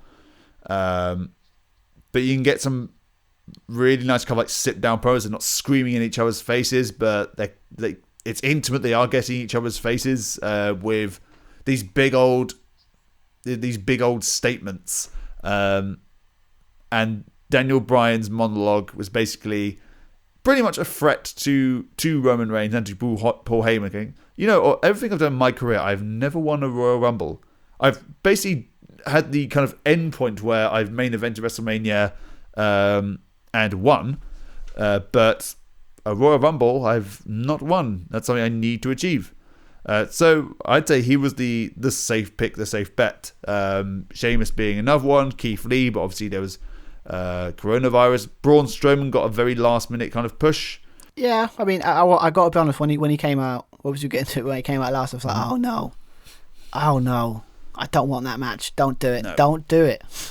I was worried because because it's like he hasn't been away for a while, and he had a story where he got like suspended, and I was like, oh no, look, that's going to be the main event. But they didn't. But yeah, I was worried for it. But yeah, I mean, the one or two, I did see some predictions with Edge. Definitely, people were thinking like he'll win it. Either Edge or they were mentioning Orton like a number of times as well. Austin's the only man to win it 3 times, and Orton is injured. Air quotes injured partway through the match and has to disappear. I mean, to be fair, it should have been known at Edge. Like, again, that table didn't break again. But basically, start 1-2. It's good, kind of as you expect. It was intense because obviously this guy took him out of action for like 6 months, or like how long? So he's pissed for obvious reasons. But yeah, obviously we had a nice bit with it. I have to admit, during this period, I was like, oh wait, there's a Royal Rumble match on, because everyone was going outside the ring, underneath the ropes, and like attacking each other, all that kind of stuff. And I was like, this is not an Edge Randy Orton match, mate. I mean, calm down. But they got a good spot with the whole DDT on announce table, the execution, if I remember that that move's name, if I remember.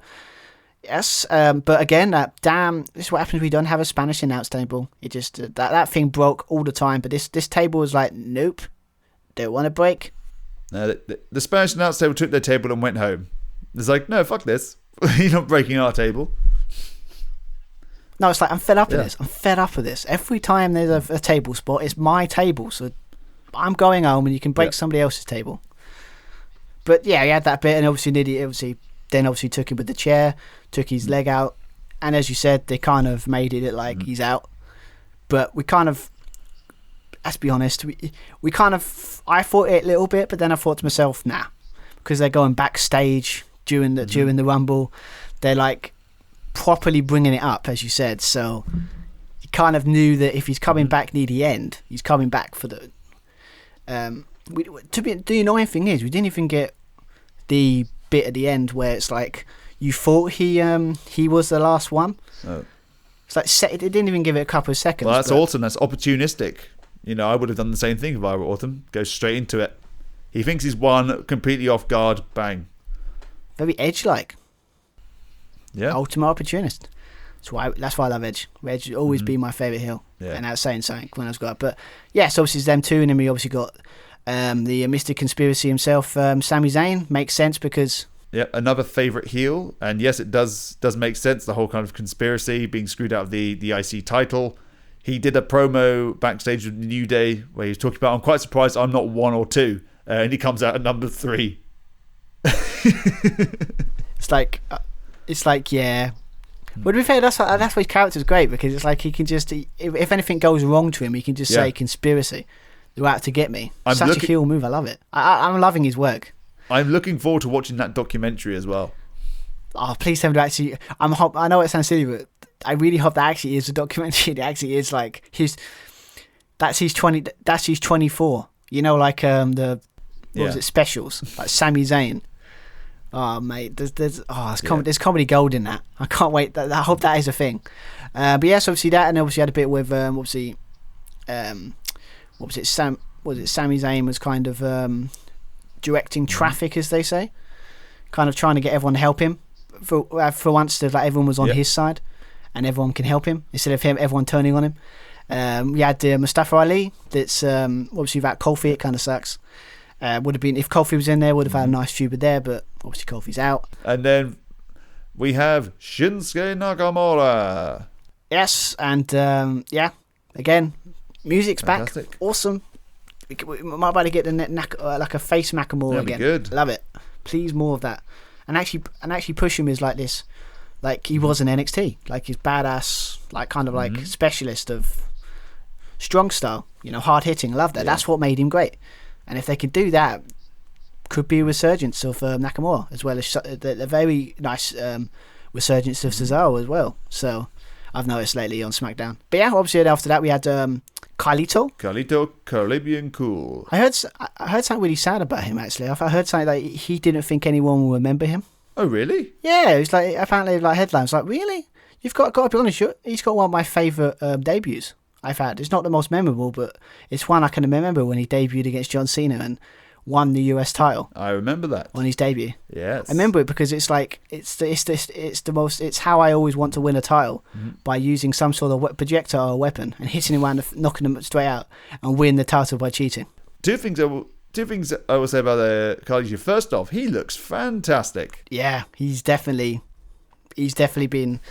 Maybe the pandemic, like a lot of time to work out. Or it's just like, he's looking definitely good.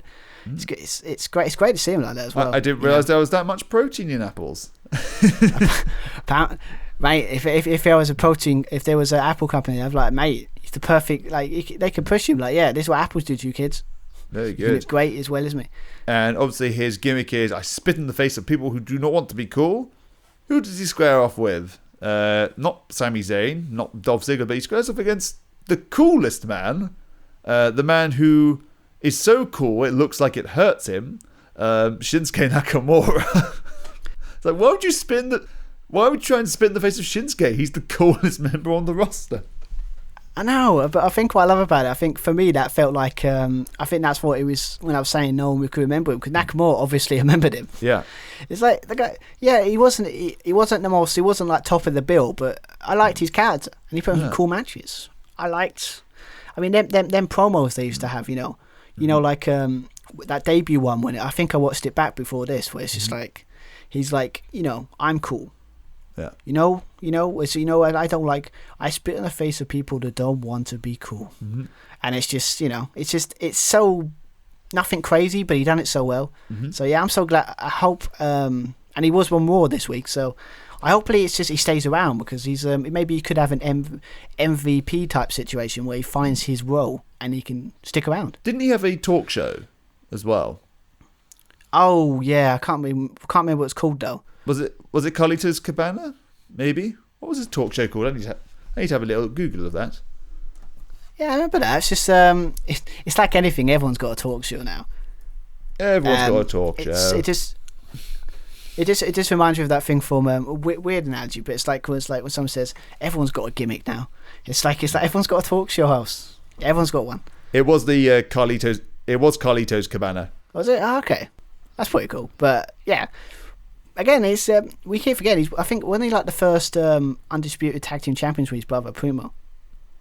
I'm not quite sure. Maybe he was tag teamed with the Big Show. If I remember rightly. To be fair, everyone's tagged with the Big Show over the years. Everyone's tagged with the Big Show. Who else is he tagged with? Primo, of course. It's a crying shame they brought him back when his brothers have been. I don't think his cousins or anything, or like they're actually not like got a job anymore. No. It's really sad because for years they were saying bring him in and then have like a, like a stable. That would have been nice, but.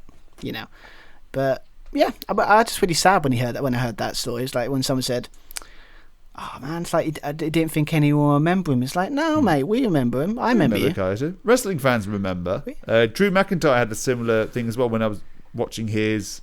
I think it was his documentary. No, it was Stone Cold's Broken Skull Sessions, where he'd just done a Evolve show and they wanted him to sit in the audience for NXT Takeover, and there was a moment where the camera switched to him and there was no reaction to begin with, and he was like, oh god, they don't remember me. And then there was an almighty pop. He's like, oh, thank god they remember me. He's like, of course we remember you. Remember you, the chosen one. Of course we do. Yeah. Come on. I think some wrestling fans, wrestlers think if you're not like the big names that everyone knows, that you think we forget. It's like, no, it's like that's the beautiful thing about wrestling. Everyone's got their own individual favourites like they remember. Yeah. Carlito's definitely up there with one of them. So, yes, he looks great. He performed well. A lot of done one or two backstabbers, definitely in this one. But and stabbings as well. It was in the one of his first with Cena Survivor Series. Okay, Cena got stabbed. Yes, but only in wrestling in that era where you had a situation where someone's like, so there's rumours around that someone got stabbed in a nightclub. Do you know who that was, Carlito? No, not at all. It's like only in wrestling. And did anyone get arrested for it? No. I think when I think of that, I always think of the wrestling isn't wrestling when he said, "Shouldn't you get arrested for that?" And it's like, well, you don't have to think about those things because wrestling isn't real. Very true. You don't have to think about these things because they're not supposed to make sense. Exactly. Anyway, went a bit too long with Carlito, but yeah, so Carlito was in there. So, and then we got Xavier Woods, obviously going off to Mustafa Ali because obviously the whole Kofi thing. Mm-hmm. So, then obviously Big E. That apparently it would be nice to have a situation where the New Day are split up, like properly. They seem to be any opportunity they can. They put the New Day together. Mm-hmm. It makes me think, what's the point of splitting them up in the first place? I don't know. Well, they didn't leave on like bad terms. They were just split up from one another, and going back to that backstage segment as well. They talked about whoever wins it, we all win it. They've always had that that unity, the New Day. Yeah. I mean, to be fair, one thing to point out before is like they had a nice little homage to obviously it's Luke Harper for them, but Brody Lee on their attire. Yep, that was a nice touch because Stu hurts this man to this day. Yeah, obviously Stu sucks, but I just like little homages like that. Sadly, they never brought it up because obviously he wrestles at a rival company, but it would have been nice if they brought it up on commentary. But yeah, so that was nice. We've got John Morrison. I obviously think, are they actually going to do anything with him, or is he going to be the Miz's lackey? It looks like that for the time being. Kind of sucks because obviously, no offense to the Miz. Actually, no, maybe possibly all offense to the Miz. John Morrison is better than him at in-ring ability. Yes. Just saying. Although Miz is better as a mouthpiece than Morrison. Yeah, 100% agree. Yeah. So they complement each other in that sense. Yeah. But I just wish them to do a bit more than him just being the kind of like lackey. Yeah. Wish it was a bit more even. Sure. But, it's the way it is. But yeah, we had Ricochet, was, again, just he's in it. Hopefully, I don't know if they've done anything with that nice, really emotional promo we did, I think on, was it Raw Talk? Mm-hmm. I think it was. Where it's like he doesn't know what to do. No. He feels lost. Mm-hmm. That, I guess, has a bit... dips into the wheel a little bit because what are they doing with him? But his kind of moveset is perfect for matches like this. Yeah, he had some nice showdown. He had some nice showdowns as well. So against Edge and Morrison as well. So Edge had quite a few of those actually. Matches we'd quite like to see Edge compete in, which was nice. That's what a legend should be. I feel like I know we think with Goldberg, right, and all that stuff, but me sitting there saying don't put him in title matches, but they'd probably just put him in a title match, so that becomes non-void. But I mean that's what I like. I mean that'd be an interesting match. But yeah, we obviously got Elias came in being Elias because it's Elias, and then you've got obviously the first NXT. Damian Priest. There has been rumours going around that he's going to debut soon anyway. So after his loss to what was it? Cross? No. Yep. Yeah, Cross on NXT. So interesting to see, and obviously they booked him really well here. He got 4 eliminations. He looked great. He looked pretty good. So, and I think he debuted with what was it? What was that musical act they had that wasn't very good? Well, I didn't enjoy it, but some people might. Bad Bunny? Yeah, that's the one. Yeah, debuted as with him. So I don't know where that's going, but they booked him quite well in this match. I've got to be honest. Hopefully that doesn't last long. That wasn't good. That musical performance was not good at all. Really, he's one of the biggest selling artists at present. Really. Well, that's how low we've sunk. Great. Thanks. Well, to be fair, he might be. He might be. I don't know. I don't know that type of music. So maybe he is. You know how some music artists are like, their album's amazing, but they're crap live, or vice versa. So his album might be absolutely banging. It might be some fantastic tunes on there, but that live performance was quite honestly dreadful. It was bad. It was bad, Bunny. No, but very bad. But it's Bunny. Not that surprising, mate. We've had a very with WrestleMania's have had 1 or 2 performances that have been a bit stinkers, you know. So it's not surprising, but it's just like they were trying to do it to make it special, and it didn't come. And Booker T was just standing there. To be fair, though, Booker T does look pretty intimidating. He looks intimidating, but he also kind of lost as well. It's like, what are you doing? I'm just standing there looking badass, man. Yeah. Obviously, we're talking about Bad Bunny, right? Obviously, that backstage segment with The Miz and John Morrison. The Miz, as always, is the go-to guy when you want a celebrity or a artist to look awesome, and nothing changed here. No.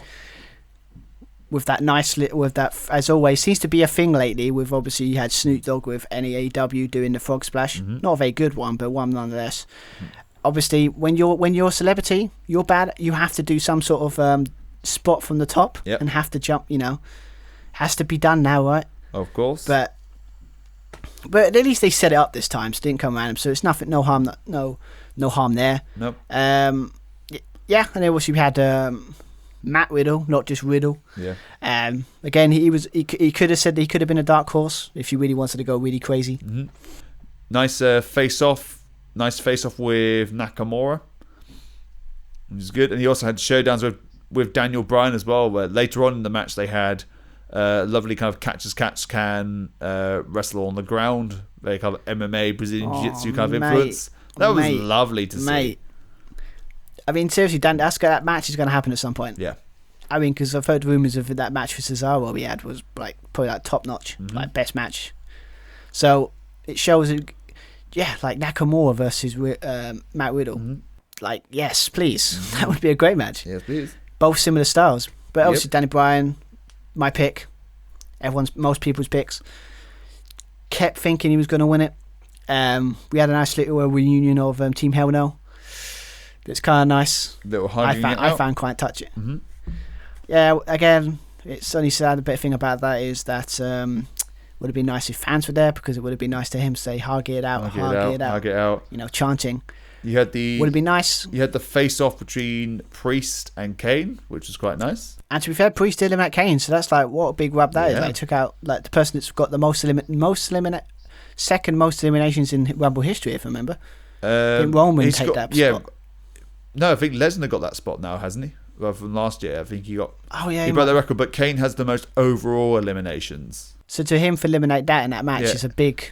He's also been in the most Rumble matches with 18, and Dolph Ziggler is second behind him with 14.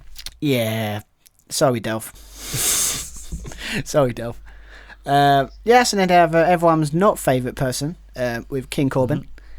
Sorry, Corbin, but no, not a fan. No. I'm sorry. Then you obviously got Otis being Otis, but King Corbin being a dick. Eliminated him early. Dominic Mysterio comes out. He's taken a few losses against Corbin, so he wants a bit of retribution. Not that retribution. Oh, you had to say it. Although I'm not quite sure which storyline I care less for. But Corbin hits a spine buster straight away, goes to eliminate Dom. However, Dominic Mysterio manages to counter and eliminates Corbin. So he gets a little bit of payback. It's always great. It's always great because we all know my feelings on King Corbin. So it's really harsh, but I just can't get behind him or even in any way. Like I know he's a heel, but it's not even a cool heel. It's just meh. Anyway, what happened to his like King's? What was it? A King's Legion or King's? What was it? It had. Was it Wesley? King's Court? No, King's something like that. It was 2/3 of the Forgotten Sons, if I remember rightly. I don't know what happened to them. The same reason why most storylines forgotten and pushed aside. Yeah. Apparently, but I mean, again, he's kind of hovering in mind. But so Bobby Lashley. Again, I'm loving the way they're booking him. He's looking great this last year. He looked great in this match, to be fair. He did. And then there's a hurricane coming through. Okay, going through, repeating the segment pretty much from 2-3 years ago. He's in there for 30 seconds and he's gone. He's doing his chokehold thing. Off he goes. I originally put really there's room for Hurricane, but there's no room for Keith Lee. But hindsight, he couldn't have been in. But did Hurricane have to be there? I like Hurricane, but to do exactly the same spot. Yeah, but I guess it's the same thing with the women's as well. It's like finding like surprises that you can actually get in there because. It's fine. Hurricane's Hurricane, mate. I mean, I like Hurricane, yeah, but I'd like to see if you're going to repeat the same spot. It's like, well, either do something different or get someone else. But it's not a big deal. It's fine. But I see what you mean. But I'm surprised. Actually, I didn't see coming. Christian. At last, you're on your own, sort of. And then you teamed up with Edge, which was a lovely reunion. Edge's face just lit up as well. It's so emotional as well. It's like it's not talking about last year when Edge and Randy Orton kind of thing, where he stared down saying, "What are you doing here?" It was just like he's sitting there getting his ass beat for nearly an hour, and then he fought for half an hour, and then it's just you're just looking around and you see your best friends turned up, and you're just like, "Oh, thank God." Thank God. Thank goodness. An actual friend as well, not someone who's going to stab you in the back. Christian, very much like Carlito, looks very good as well. Yeah, I mean, again, it was a surprise because again, it's like they just retired him without any PSA, without any big hurrah. It's just 1 minute he was there, and then 1 minute he said he's retired. We're like, oh, okay, that sucks. Didn't he get like some sort of thing? But yeah, I mean, I guess it's the same with Edge. With he maybe tiptoed his way in with the Randy Orton thing, and then maybe he got the same test and the same stuff, and they found out he's fit and he can come back and he can go involved in that match. But it's great. I mean, Christian, love Christian. Welcome back, Christian. 7 years since his last match. Yes, and also it was actually kind of cool that it's completely random, but it's just like they had that really weird. They had a nice little tag team little move they did together. That's kind of nice. Normally you don't expect them to do them kind of moves, but it's really strange, It's like, I'm surprised they didn't have time for a 3-second pose, But I guess in no fans, what's the point? Yeah, I would have thought that as well. That 3-second pose would be amazing. And the cool thing is, I'm getting into the WWF 2000 when they're starting to do that bit. So I'm getting to the good stuff. So I was like, yes, come on. But it's little things. But maybe when the fans can come back, we can have a 3-second pose. Come on, we all want to see it. And obviously we've got AJ Styles came in with his what do they call him, an insurance policy, or just call him? I'm not quite sure. Olmus? Is it Olmus? Yeah. This is also 5 years since AJ's debut at the Rumble. I remember that well. the same reaction. It was another one when I was if we were in a pub watching that would have been a pop, like mark out moment. That was huge back then, mate. Like seriously, AJ was like this big thing, and then all of a sudden he turns up at number 3, and you're like, completely changed the landscape of WWE.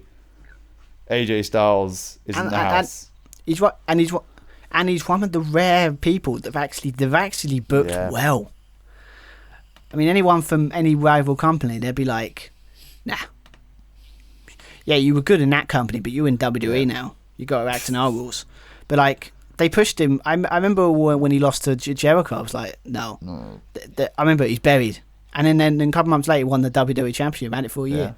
So he's one of the rare success stories. But yeah, but during this Rumble, they had the thing where he had his bodyguard that kept keeping him in the Rumble.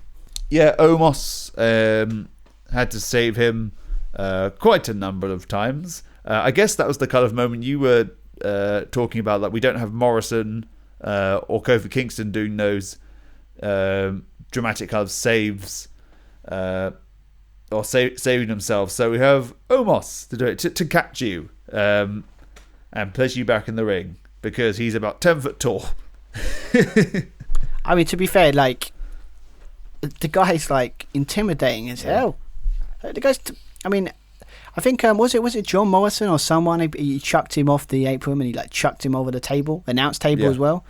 Like, I know what they're trying to do with this guy. They're trying to big him up, but they're just basically doing it in small doses so it looks more impactful. And I like it. I know what they're trying to do. And putting him with AJ is a great move, but I liked that. But obviously Braun Strowman outsmarted him. Yes.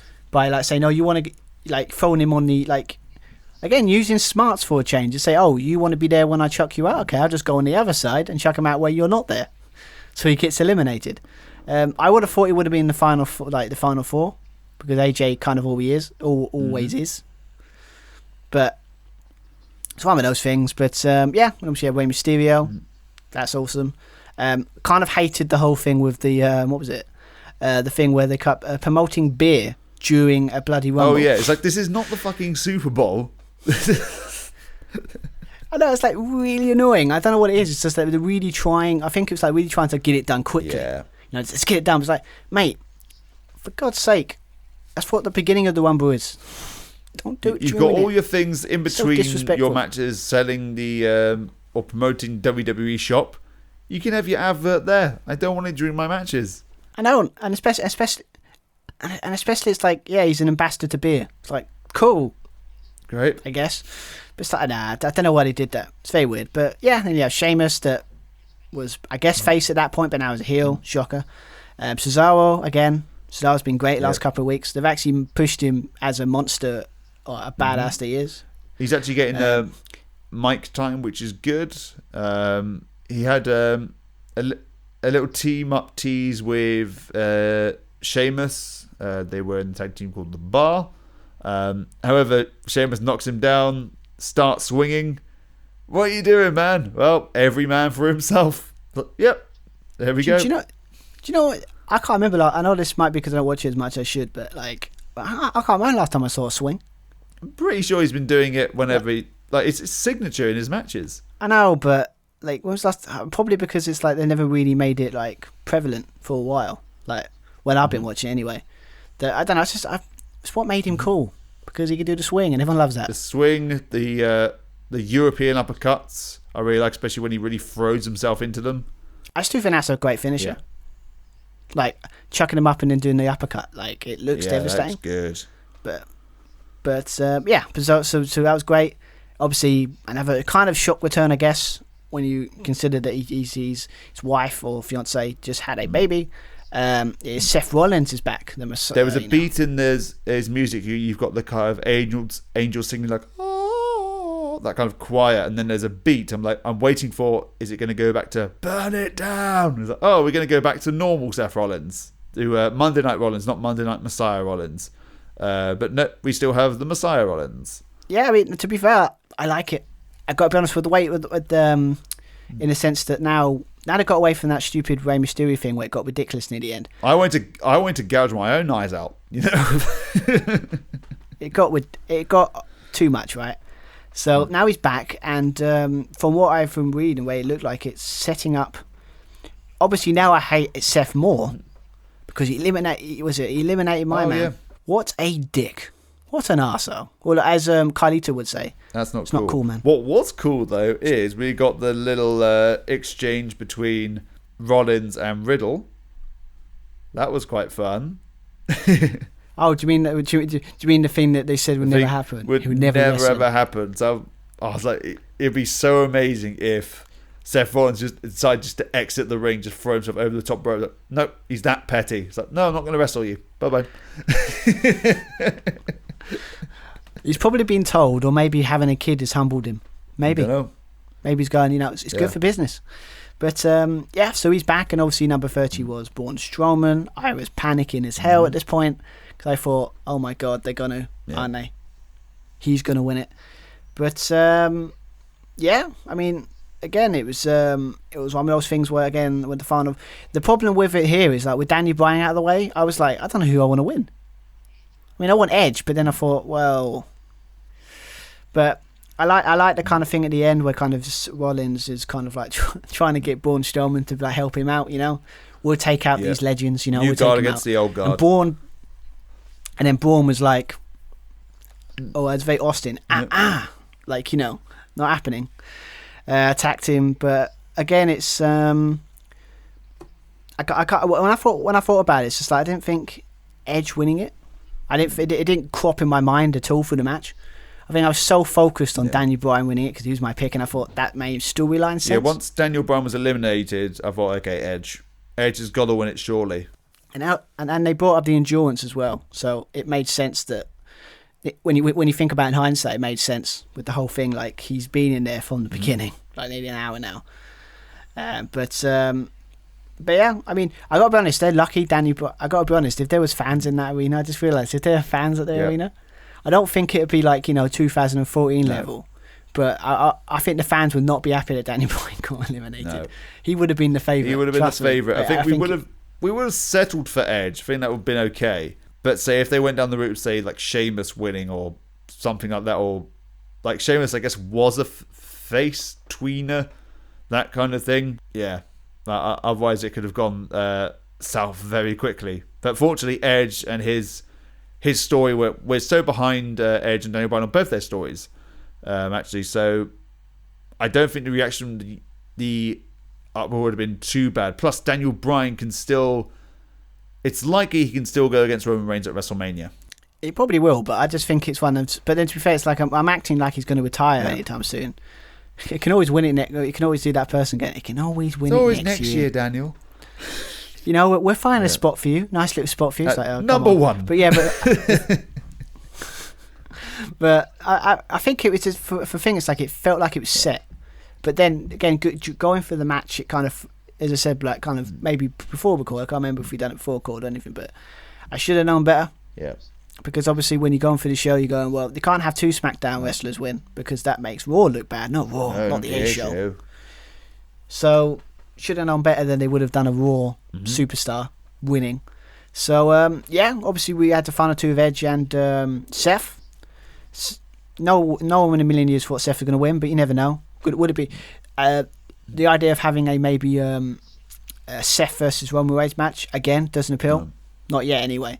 Not when they're both heels. But I can see the triple threat, for example. So trying to establish himself as the faces, I guess, of the company in their different ways. So Roman Reigns is the head of the table, the tribal chief, the leader.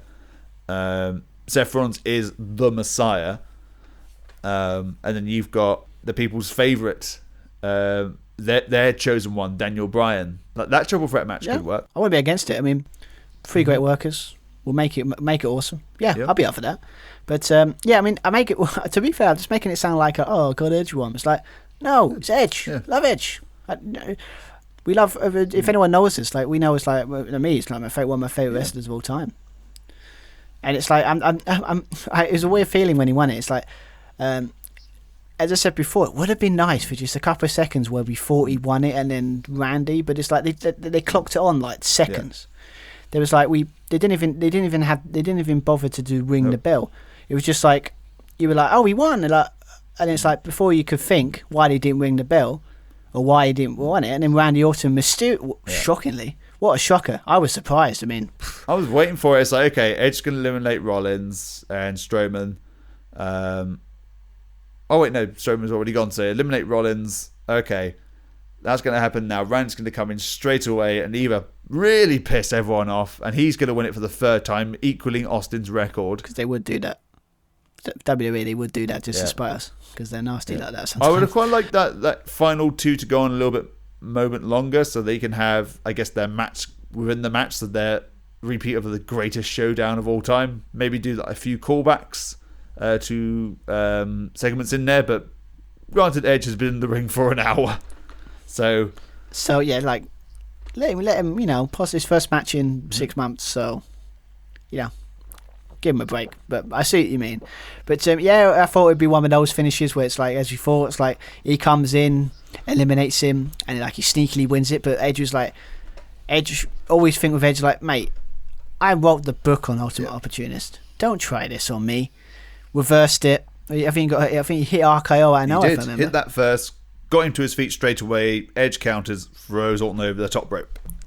And it's just like, yeah, and then it's just he won it. And it was like, I was like, yeah, it's a weird feeling. It was just like, because I was so invested in one person winning when Edge won it. It was like, yay. And then I thought, it's like, first reaction was like, I was happy. But then it's like, I thought to myself, and then it's just thought of the matches it could set up. I was like, again, I was intrigued. Like, ooh, that's interesting. Especially with Drew versus Edge. Yeah, the future against someone who wants to. How can I put this? So his career ended like very abruptly, very shortly at the last moment. So he's trying to, I guess, still chase the dream. Quoting his theme there. Didn't realize he just did that, but there we go. Give yourself credit. You done that. You. That wasn't a mistake. That was he done that. He's just that damn good. He just done it. He doesn't even think about it. He's so good. But anyway, yeah, I see what you mean. But again, it's like the question is, would it be a face as you asked earlier? Would it be like a face versus face, or like when it comes to Sasha and Belair? Like, do you think Edge would be the heel in this, or would you think face versus face match? Is that where you think this is going? It's an odd one, isn't it? So Edge has always been best as the heel, but his story is so uplifting. You cannot boo him, and he warned Drew on Raw this week, saying, like, you don't keep complimenting me. You're making a huge mistake. I'm the ultimate opportunist, and you're going to see why. Like, very soon when I take my opportunity. You're being very stupid at the moment. So could this be? Because Drew was talking about what kind of champion he wanted to be. And with Sheamus, his best friend of 20 years, a man he spent Christmas Day with in a diner because they didn't have anyone else one year. Sheamus turning his back on Drew. That little speech from Edge, and because of Sheamus' actions, gives Drew the kind of kick up the arse, and as a result, a change in persona. Realizing, yeah, I do have the target on my back, so now I have to do whatever it takes to keep hold of this title. I've got to change my game up, and a lot of people may not like it, you know. So we might likely see maybe Drew screwing Edge out of the title. Maybe. I mean, again, it opens up some interesting possibilities. I think that's what, and. As much as we could sit there and say we're hypocrites in some sense, we're saying, well, we don't want like part-timers in title matches. Because obviously with Goldberg, we're all freaking out about Goldberg. Why is he in that title? But with Edge, it's different, I think, because it's like, one, he reminds me of, he's very like Jericho in some ways. It's like he understands the business so well that he would do what's right for the business, in the sense that he would make the right, he doesn't have this ego. He has an ego, but he doesn't have this ego to stroke, if you know what I mean? So it's like, he could lose, but he'll make it in a way that always, you know, elevates the person he's facing. He's had the match against an old rival. He's done that, but now we can properly go into the fantasy type matches we've always wanted from this. When he was announced to come back with, but like when he came back, It's like, who could he face? Like, AJ, Drew, I don't know, Seth, if you want to do like that kind of stuff, Of course. like that kind of.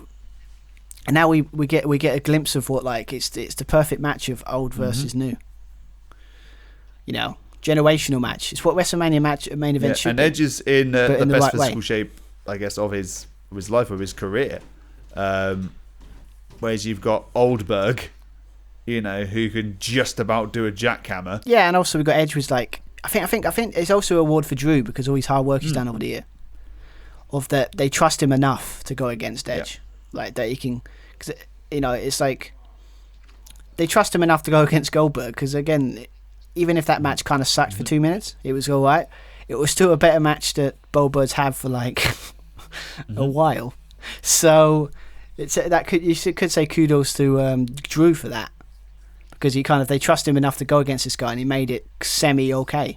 So against Edge, I'm loving it. I mean, people say Roman, but I don't want that match yet. I think Drew makes sense. I think so. That the dynamic there would be very interesting to see which way they want to go with it. And I think it will be Daniel Bryan and Roman Reigns. I don't think we've had that match for a while. No, well, I don't think we had it since that when Roman Reigns last won the Royal Rumble. 17, 16, 2015. So it was in the build up, I think, towards WrestleMania. Fastlane. It was a Fastlane. Fastlane match. I remember it because they put it's like the opportunity on the line. But yeah, so it's been a while. Wasn't the last time they faced each other? Well, probably on SmackDown at some point, but when it comes to like a big feud, it's a big thing. But I mean, I would have liked to Danny Bryan to win it, just because again it would have been that last great hurrah. But again, unless he's retiring again, that I don't know about. He's always got next year, so he'll win it eventually. They'd be nice enough to give him that one last run before he possibly, retires for good. Plus, this gives Edge something to do, because otherwise he would go against Orton at Mania. But Orton has history with Alexa Bliss and The Fiend, so surely they want to pay that off. So if Daniel Bryan won the Rumble, he's going against Roman Reigns. That gives Edge.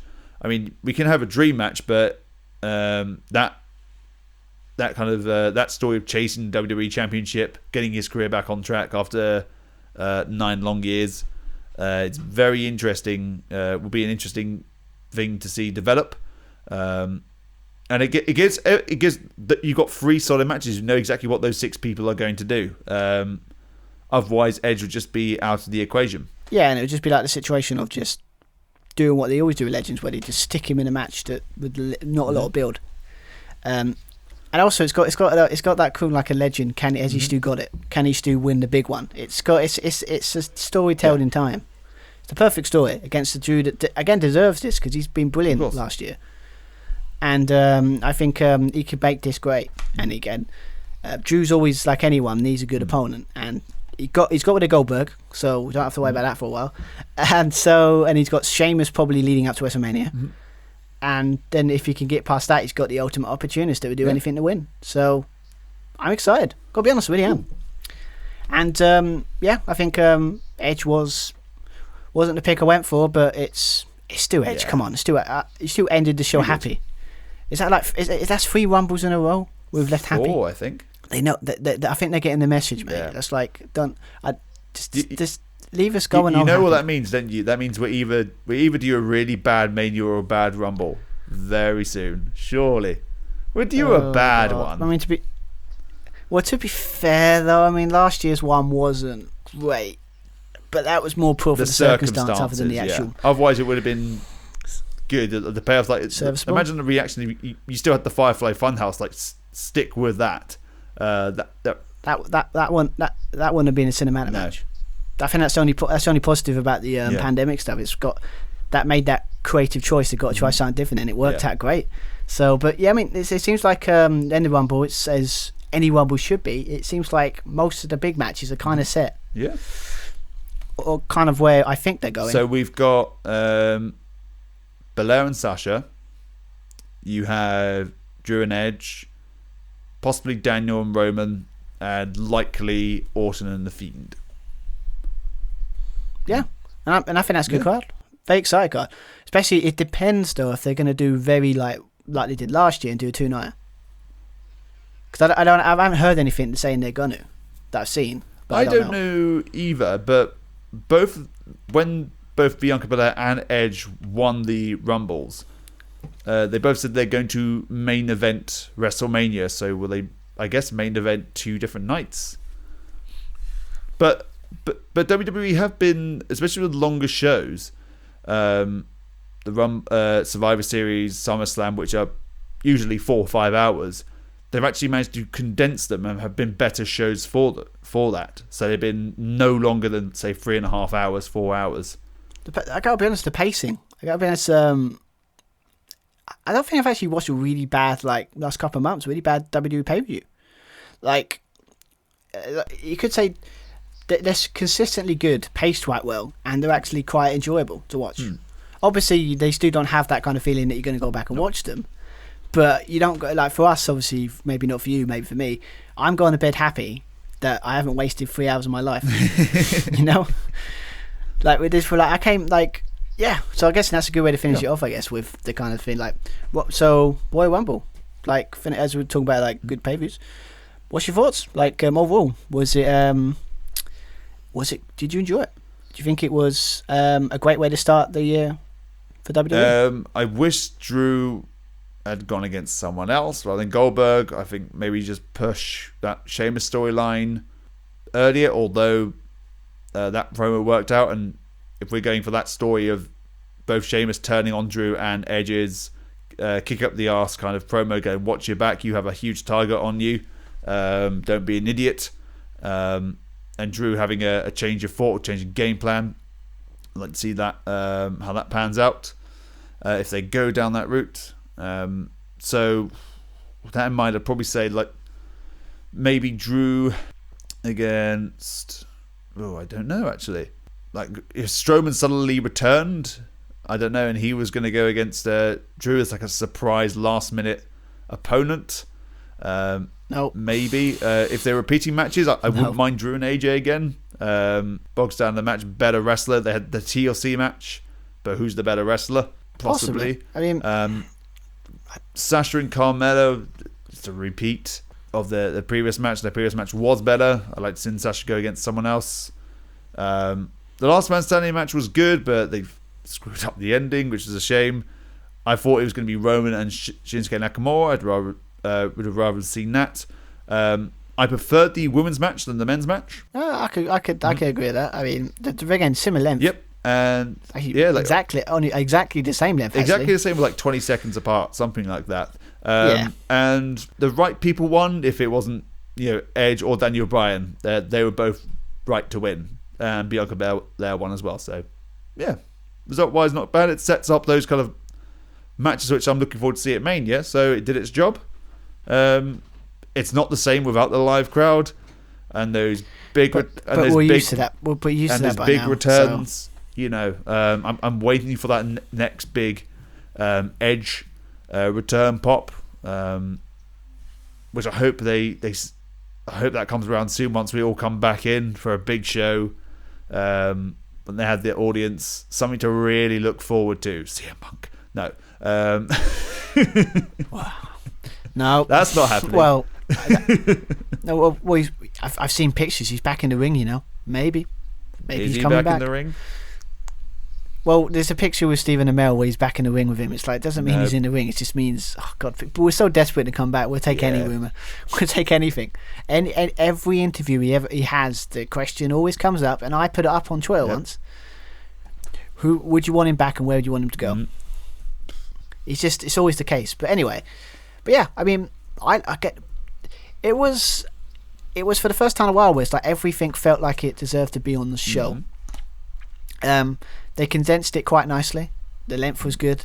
The rumbles were nicely paced, like as you expect. I never got bored. Like some people, maybe they've probably had better ones. Like last year's men's one probably was better, but it's good. Yeah, it's like the Drew Goldberg match was as short as it should be, and the right person won. They got it out of the way early. That's good. I liked. Sasha, Carmella, as you said, the other one's better. The last match was better. Nothing crazy there. Women's I enjoyed more. Loved obviously great decision with the winner. The Last Man Standing was great, but the finish damn. This is what happens when you don't finish. Basically, if you don't get the finish right, this is what happens. But it's not a big deal because it's not about that match. It's about the Rumble, and the Rumble was good as well. The men's one as well, and what do we got? Danny Bryan, but Edge, it's freaking Edge. Yeah. So if you're not going home with a smile on your face after Eddie's winning, then what's wrong with you? But quick thing, I finish it off. I put a little bit of poll out just to get a bit of gauge from the people. 14 people voted, and 57% of people said thought it was a great Royal Rumble. Guess we're in the majority. Yeah, I mean, 28%, 29% probably said it was good, and then 7.1, I have to get specific here. Bad. Said it was okay or bad. I mean, who are these people that voted it's bad? I don't think it was bad. Well, it's bad if you line up against like some of the best Rumbles, say 2001, 1992. Not awful. This isn't, say, like Rumble 2014, 2015. That's not that bad of a Rumble. Yeah, I enjoyed it. I think I enjoyed it a lot, actually. I think it's just they actually they gave the time where it needed to be. It felt good. None of the matches on the card really bored me to tears, and it felt like it deserved to be on it.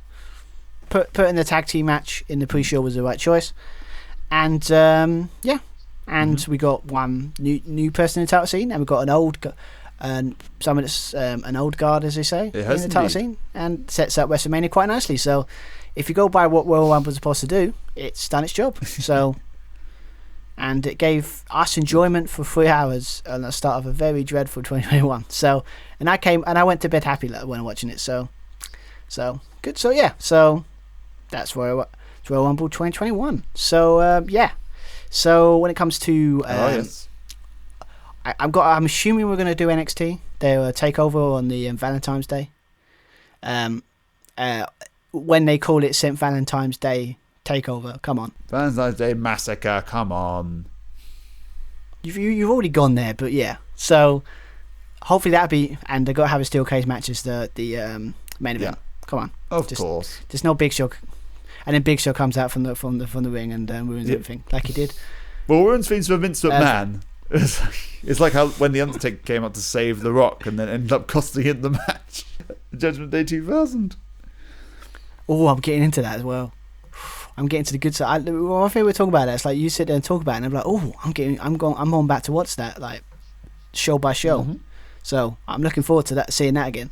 But so we should be back for that because obviously NXT always delivers. Mm-hmm. And also, I think it's February, so I think AEW have got Revolutions as well. Yes, that'd be good. So we've got NXT, we've got Revolutions, and then to finish it off, we've probably got the Elimination Chamber. So. Unless they're doing 2 shows leading up to WrestleMania, I don't know. But so basically, what this proves, it's going to be a busy. If we can get around to it, we should be able to find the time, obviously. But looks like we're going to have a busy. Going to get probably like 2 or 3 reviews from us this month. Keep an eye out on our podcasting platform. So the Josh and Stu Wrestling Podcast is available on Spotify, iTunes, Anchor, Podomatic, Mixcloud, basically anywhere you can find. Podcasts.